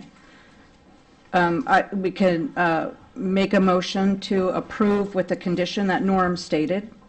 Well, we have to state it. We can't just say what Norm said. We need to state the entire word for word. All right, Norm, do you want to, in your words then? Um, Because I have something I'd like to add to it as I'll well. Move to approve the application of Jillian Lapo- I'm sorry. That's wishful thinking.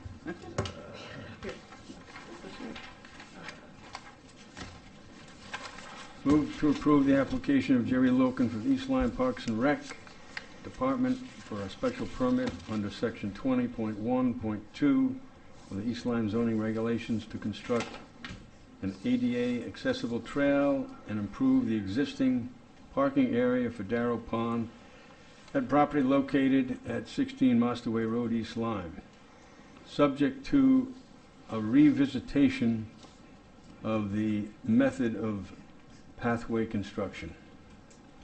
We don't want to do anything about the number of parking spots? 37? Yes, I think you should add that. Okay, so we can add the revisitation of the method of the project to make them. And then, Subject to a revisitation of the method, what did you say, Norm? Of pathway construction. there we Method go. of pathway construction and, Parking. Number of parking There's- spots. There's several pathway constructions. There's the crushed Stone. asphalt that's on the path that goes down the pond for the ADA thing. It was There's- a general statement. You could do whatever you want with it later. Okay. okay, so what about, That's A. Was that a motion, Norm? Yes. I second that Wait, motion. but we have other stuff we want to put in the condition of the motion. That was not the motion. Right. We're not done with writing it up. We're going to put the parking spaces in there. that was Norm's motion, we can Oh. amend it Yeah, he said, if you I don't want to agree. amend it. He doesn't want to amend it. Okay, so then we vote on his motion. Okay, all those in favor say aye. Aye. Opposed? Me, That, because his motion doesn't include the parking spots. Correct. right, okay. So it's 4-2? Or 3-3? What was it? I was undecided. I thought you were writing down the parking spots as well, and I thought that was going to be included, so. That's what I thought. It's not. Norm wants to do a separate motion. So we have to vote on that, and then we can come up with another motion, and then we vote on that. I thought it was 4-2. I did vote on it, but then I did vote on it, quickly but I thought it included the parking spaces, No. so that was my mistake. Can I ask a question? I don't know if it's No. allowed, I don't know the rules. No? Not right now, thank you. Want me to make the motion again? Yes. Okay. Listen to it, you guys. Motion is to approve the application of Jerry Loken for the East Lyme Parks and Rec for a special permit under section 20.1.2 of the East Lyme zoning regulations to construct an ADA accessible trail and improve the existing parking area for Darrow Pond at property located at 16 Mastaway Road, East Lyme, I second that. with the subject to a revisitation of the pathway construction. Pathway construction, period. I second that. Okay, we have the motion, we have a second. All those in favor say aye. Aye. Aye. Okay, opposed? Okay, does someone want to make a new motion that includes parking spaces? Yes, I will. Let me get a paper here. I make a motion to accept the application of Jerry Loken for East Lyme Parks and Rec for a special permit under Section 20.1.2 F of the East Lyme zoning regulations to construct an ADA accessible trail and improve the existing parking area for Darrow Pond at property located at 16 Mustowe Road, East Lyme, Assessors Map 40.0, Lot Number 5, with a Subject to subject to revisitation of method of pathway construction, the reduction of the parking spots. By how many? We'll let them decide. Reduction of parking spots, and I would like to have on the page here for supporters, because it's in here, I would like to have their verification of this. Just one letter, nothing major, just something here. For the supporters page, for them to provide a letter that they have, obviously they have because they've been given support, and I would like that only because I would like for it to be entered into the file. That's all. Okay, do you want me to read what you just said? Yeah, For go the ahead. motion? Yes. Okay. I move to approve the application of Jerry Locken for East Lyme Parks and Recreation for a special permit under Section 20.1.2 of the East Lyme zoning regulations to construct an ADA accessible trail and improve the existing parking for Darrow Pond at property located at 16 Mustowe Road, East Lyme, Assessor Map 4.0, Lot 5, subject to a revisitation of pathway construction, the reduction of parking spots, and verification of supporters. Yep. I'll second that. All those in favor say aye. Aye. Opposed? It passed 5-1. Okay, moving right along.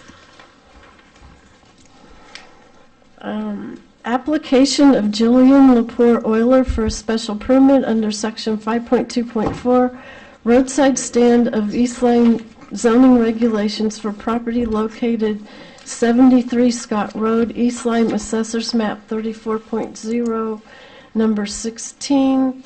Do we need a discussion on this? No, I think it looks great.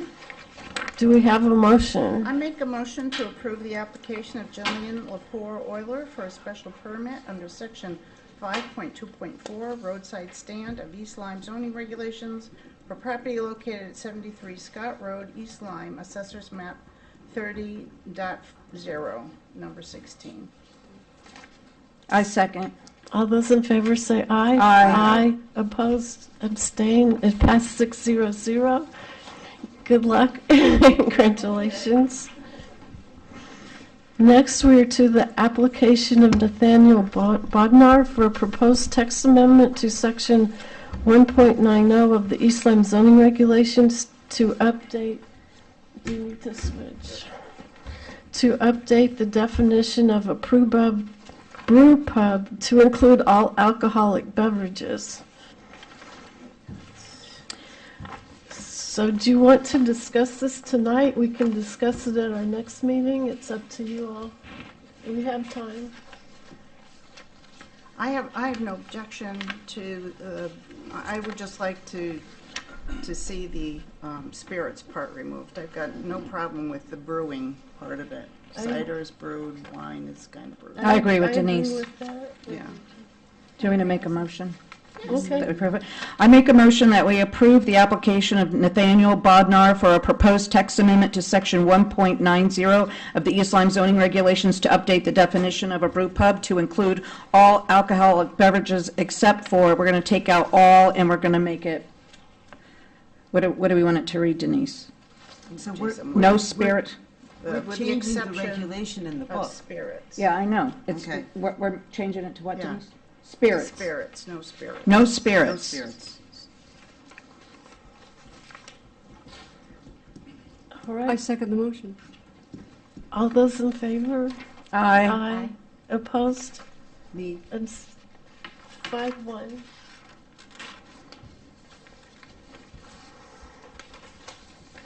Okay, the application of Jeffrey McNamara for a text amendment to Section 5 by adding Section 5.2.10 to permit educational and philanthropic use by a nonprofit corporation on 50 acres or more in the RU40 zone, subject to special permit with additional controls in section 25.5. We will continue that at a time when Attorney McNamara can come. Which brings us to the application of Parker's Place LLC pursuant to General Statutes 830G for a zone change, site plan, and coastal area management review for a multifamily affordable residential housing development on property located on the westerly side of Park Place, East Lyme, Connecticut, more specifically designated as Assessor's Map 11.1, Lot 11. And before we start the discussion, I just want to remind everyone it is an 830G application. We cannot base denials on aesthetics, character of the town, comparisons to other affordable housings, density, impact on schools, taxes.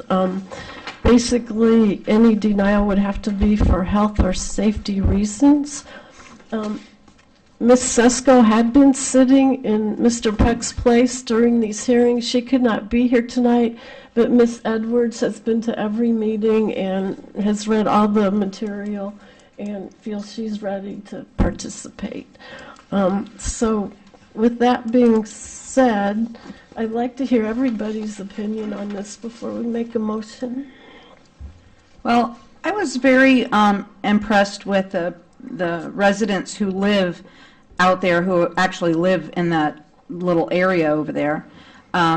It's very unusual that when we get a room that's packed and they wait their turn to speak, and they were lined up on the walls and out in the lobby, and the message was very clear. I feel as though that they really proved that there was a big safety concern with the traffic flow. They brought diagrams, they gave testimonies, there was a really bad accident for someone out there, and what I learned, and I've never seen before sitting here, is that there was two traffic reporting agencies, I guess that's what we'll call them, and one of them doesn't talk to the other one. There was a resident that lived there, and he brought up that very good point, which correlates with safety.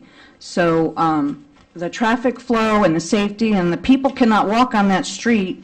They've said it. One gentleman said that he couldn't walk his little kids to the school, that he had to turn around and go back. So the flow of traffic there seems to be quite dangerous for walkers.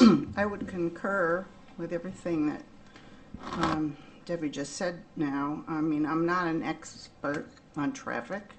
I'm just a public servant, but I do have common sense, and common sense to me dictates that this is a safety issue, and that's my comment.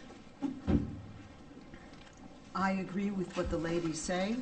I am also concerned with overflow from the detention ponds onto the property next to it, which is lower, and doesn't seem to be anything, provisions for what happens when that gets screwed up because the pond overflows onto the lower property. We'll just keep going down the road. I thought Attorney Heller did an excellent job for his client. Mm-hmm. The things I had an issue with, the traffic expert said they would have done a more in-depth study if the business on the corner had been like Dunkin' Donuts, he gave as an example. Well, if you live around there in the summer, the Book Barn is just as busy, if not more, than Dunkin' Donuts. You have cars lined up going into the Book Barn down Main Street, and there's only a one-way in that lane. And so you kind of have to go around them if you don't want to sit there forever until they get into the Book Barn.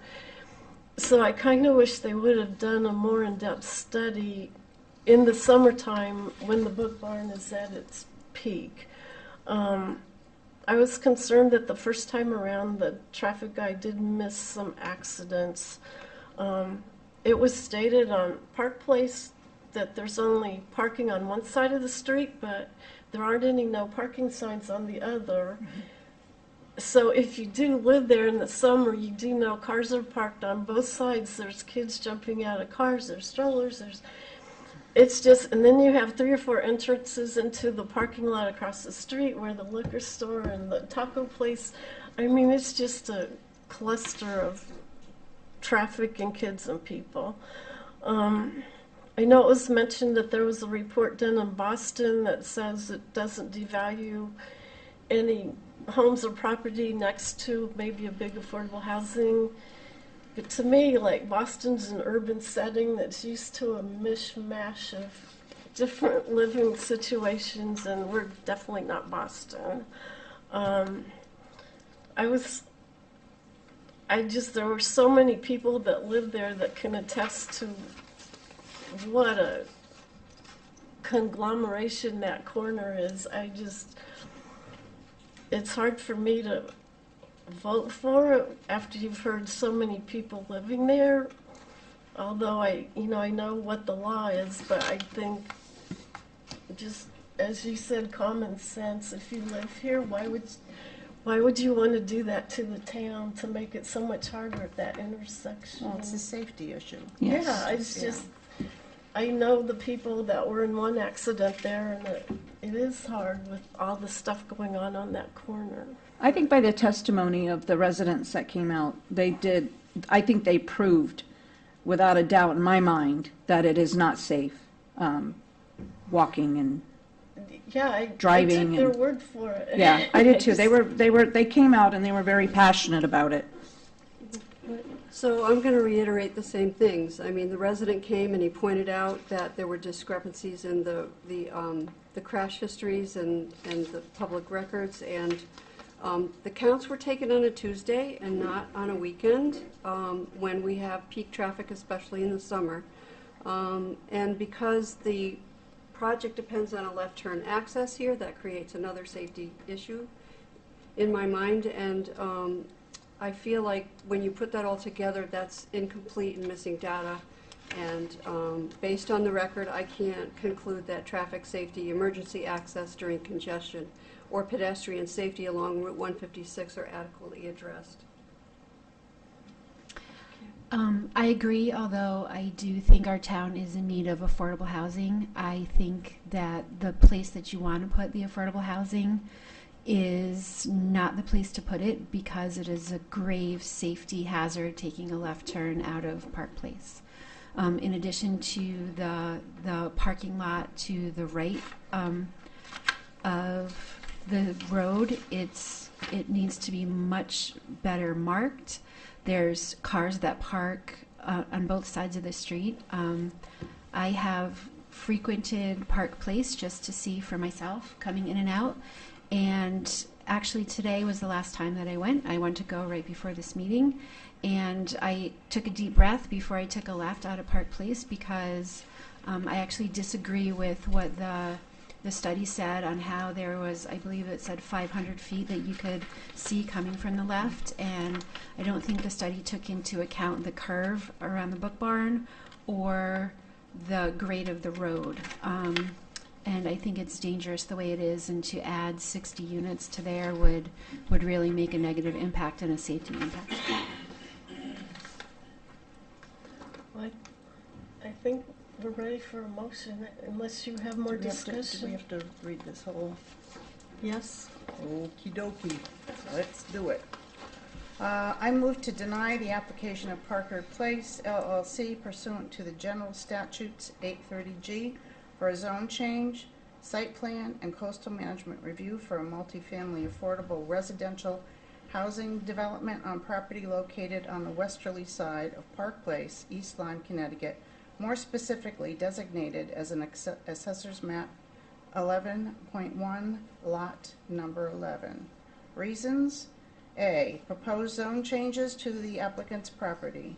Whereas the applicant is applying for a zone change for the entirety of the property that is the subject of this application, and it is evident by the development plan submitted that high-density development is contemplated throughout the property, and such approval of zone change for the property would allow for the dense development of an entire property, far in excess of what is currently allowed in an RU40 zone. And whereas the commission has determined Park Place is a 24-foot wide town road with parking presently permitted on both sides of the street. Park Place currently services 18 existing single-family residences and an approved 66-unit affordable housing development nearing completion. Whereas the road provides the only means of ingress and egress for all the residential units, and which is to and from Connecticut Route 156 West Main Street, Park Place is currently has vehicular and pedestrian traffic problems due to its limited width, limited ingress and egress to and from West Main Street, and a lack of sidewalks. The intersection of Park Place and West Main Street currently presents dangerous sight lines. West Main Street has pedestrian safety problems due to the lack of sidewalks and a narrow width of the shoulder. Whereas the commission has determined that the sole ingress and egress to the proposed development will be a private road that will connect with Park Place, the proposed development will increase the number of residences accessed by Park Place from 18 existing single-family residents plus 66 approved multifamily units at Village Crossing and the 60 units of the Parker's Place application for a total of 144 dwelling units. The proposed development will increase the vehicular and pedestrian traffic on Park Place to unsafe and dangerous levels and result in dangerous and unsafe conditions at the intersection of Park Place and West Main Street. Whereas the commission has determined that the rezoning the property for the proposed density would result in dangerous pedestrian and vehicular traffic conditions on Park Place, at the intersection of Park Place and West Main Street and on West Main Street, rezoning the property for the density proposed would have adverse consequences to the public health and safety of the residents of Park Place and future residents of affordable housing development and the users of the town and the state roads. Whereas the commission recognizes the need for and benefit of an increased amount of affordable housing in the town and has weighed and balanced that need against the public's interest in the health and safety and other above described public interests, and be it therefore resolved, the commission hereby denies the application of Parker's Place LLC to rezone the applicant's property to an affordable housing district. Be it further resolved, the commission finds that no reasonable changes can be made to the application that would adequately protect the above enumerated public interests. B, the request for approval of a coastal site plan. I don't think we do that. Whereas the commission finds pursuant to the general statutes 22A-106 that the proposed development at the site, which is fully or partially within a coastal boundary, will have potential adverse impacts on the coastal resources and the future water development dependent activities. The commission find the proposed coastal site plan review application inconsistent with the policies and standards of the Connecticut Coastal Management Act, the Municipal Coast Program, and the potential adverse impacts on coastal resources and water quality. Additionally, the commission finds that the proposed development would not adequately provide for future water-dependent uses and access for the public to future water-dependent uses. Be it therefore resolved, for reasons stated above, that the commission hereby denies the coastal site plan application of Parker's Place LLC and finds that no reasonable changes can be made. The request for approval of a site plan and 60-unit multifamily affordable residential housing 60 units development.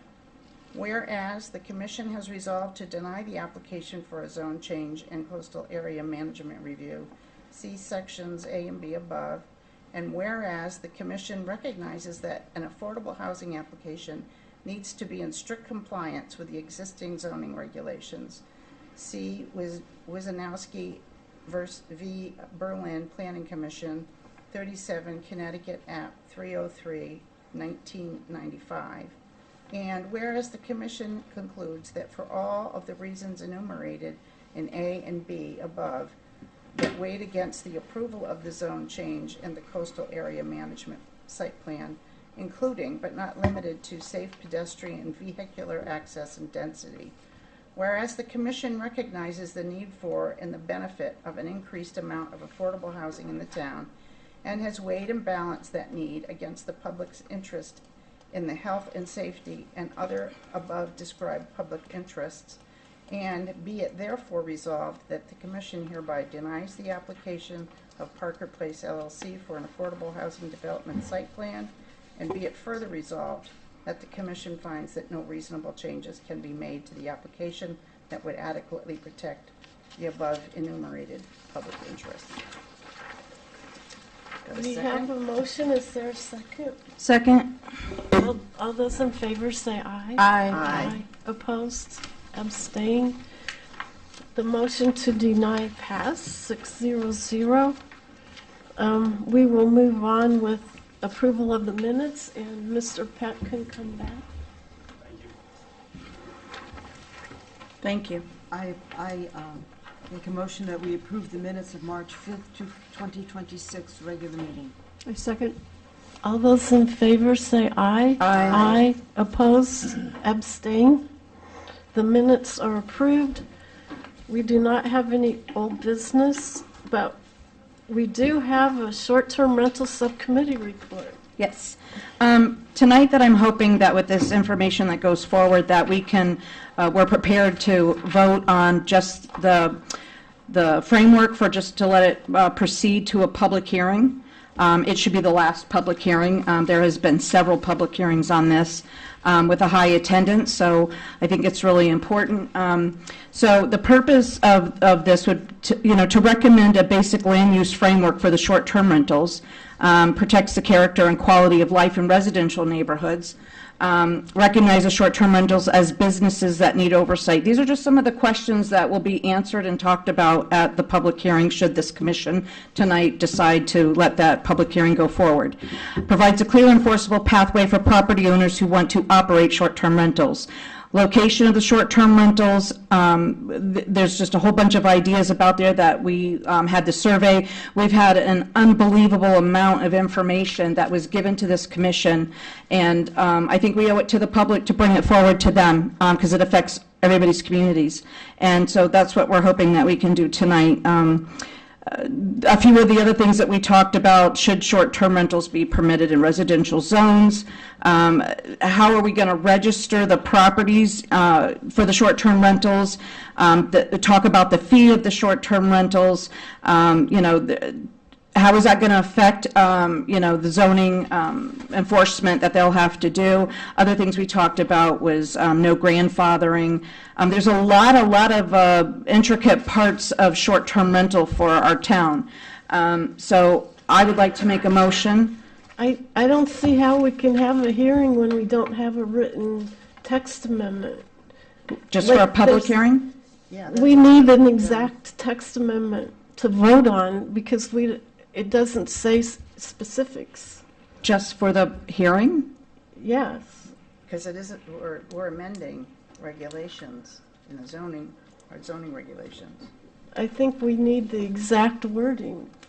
You If might we're have to. going to suggest a hearing on changing No. Then regulations. we'll write the actual text amendment then Yes. at by the next meeting in 2 weeks. Can I you think get us on the that- calendar? Yeah. Thank you. It's nice work. Thank you. Thank you, Kathy Uhas and I are the ones who worked on it, and we put a lot of thought and effort into it. So now we'll go back to the drawing table, and we will write the actual text amendment with Mr. Mulholland's help. Yeah. And Super. and then we'll be able, this commission will vote to have a public hearing, the last one, and then that concludes the short-term rental debate. Great. Thank you, Amen. both of you, for your work on that. New business coming up. We have the application of Michael and Mary Manning for a coastal area management site plan review to demolish and rebuild a single-family dwelling at 30 West Lane. And tomorrow I will ask Mr. Mulholland to schedule that. Is there any more business tonight from the commission? Hell no. That's a big no. We did get more correspondence on Park Place, but since the hearing was closed, legally, we can't enter that into the record. Public delegations. Public delegations is the time when members of the public are invited to speak to the commission regarding zoning land use items that are not on the agenda. Is there anyone here tonight that wants to speak on a land use item that was not on the agenda? No one? Okay. Moving on, Mr. Mulholland, we wish him, we hope he feels better soon. Comments from the ex officio. I have one thing while Roseanne's coming up. I'd like to thank our chairwoman, Ann Thurlow, for all the work she did this past week in Bill Mulholland's absence. So thank you very much, Ann, for taking care of it. I think Bill Mulholland, he was supposed to have like 24/7 bed rest, but he was in here anytime he could get in to help the admin, and somehow it all got pulled together. So, well, thank you. Ms. Hardy. I don't want you to think that zoning commission has the monopoly on lengthy meetings, but it's getting to be close. I'll keep it very brief this evening. In rather a surprise move last night at the Board of Selectmen meeting, we had a vacancy posted prior to that, and the individual who had resigned from the Board of Selectmen withdrew her resignation, and that created a problem that we had not seen in advance. So there were several applicants there that evening who were hopeful to fill a vacancy. They were allowed to speak, but we were not prepared to take action at that time. As the deadline for applications had expired, we are not able to take any additional applications, and we will be making a decision on that at the next board meeting. Other than that, there are some other things, but I think I can wait until the next meeting. It seems that we're probably all pretty tired. Thank you, Roseanne. Ms. Kalal went to the planning meeting. Do you have a report for us? I do. Somewhere. It was a confusing meeting. It turns out that Mr. Geschel has a $15,000 grant to study affordable housing development. But I don't know how he got it, how long it lasts. I don't know anything other than that. Mr. Gano of 29 Upper Walnut Hill wants to put a house on his 10-acre parcel in front of his house, which is a 1-acre parcel, and use 1 acre of the front of the house and combine it with 4 acres behind the house to make the 5-acre minimum to have enough land to meet our requirement. And it didn't make any sense to me why, I mean, I know why he wants to build a house, but it doesn't make sense that we would split the parcel to make it work. Mr. Mulholland, I believe, will be involved in that. Oh, good.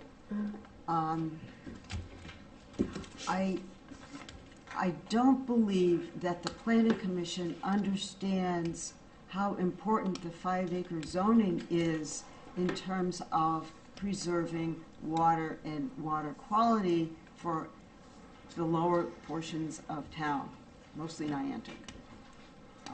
They don't understand what buffers are, they don't understand what we do here, and I was a little upset. I did learn that it is okay to access the meetings remotely. That still counts as being a liaison.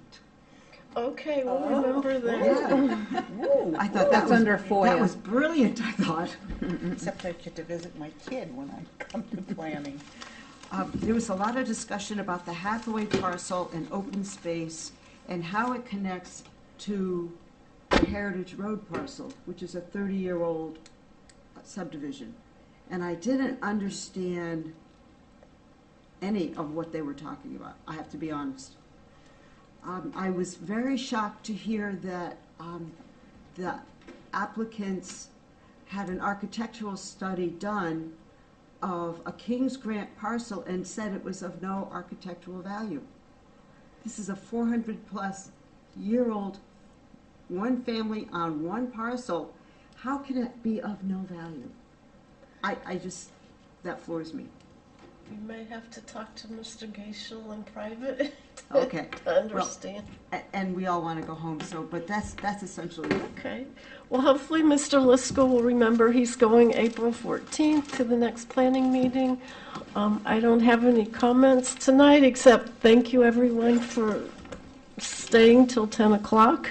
Do we have a motion to adjourn? I make a motion, we adjourn. I second that emotion. Everyone in favor? Yes. Aye.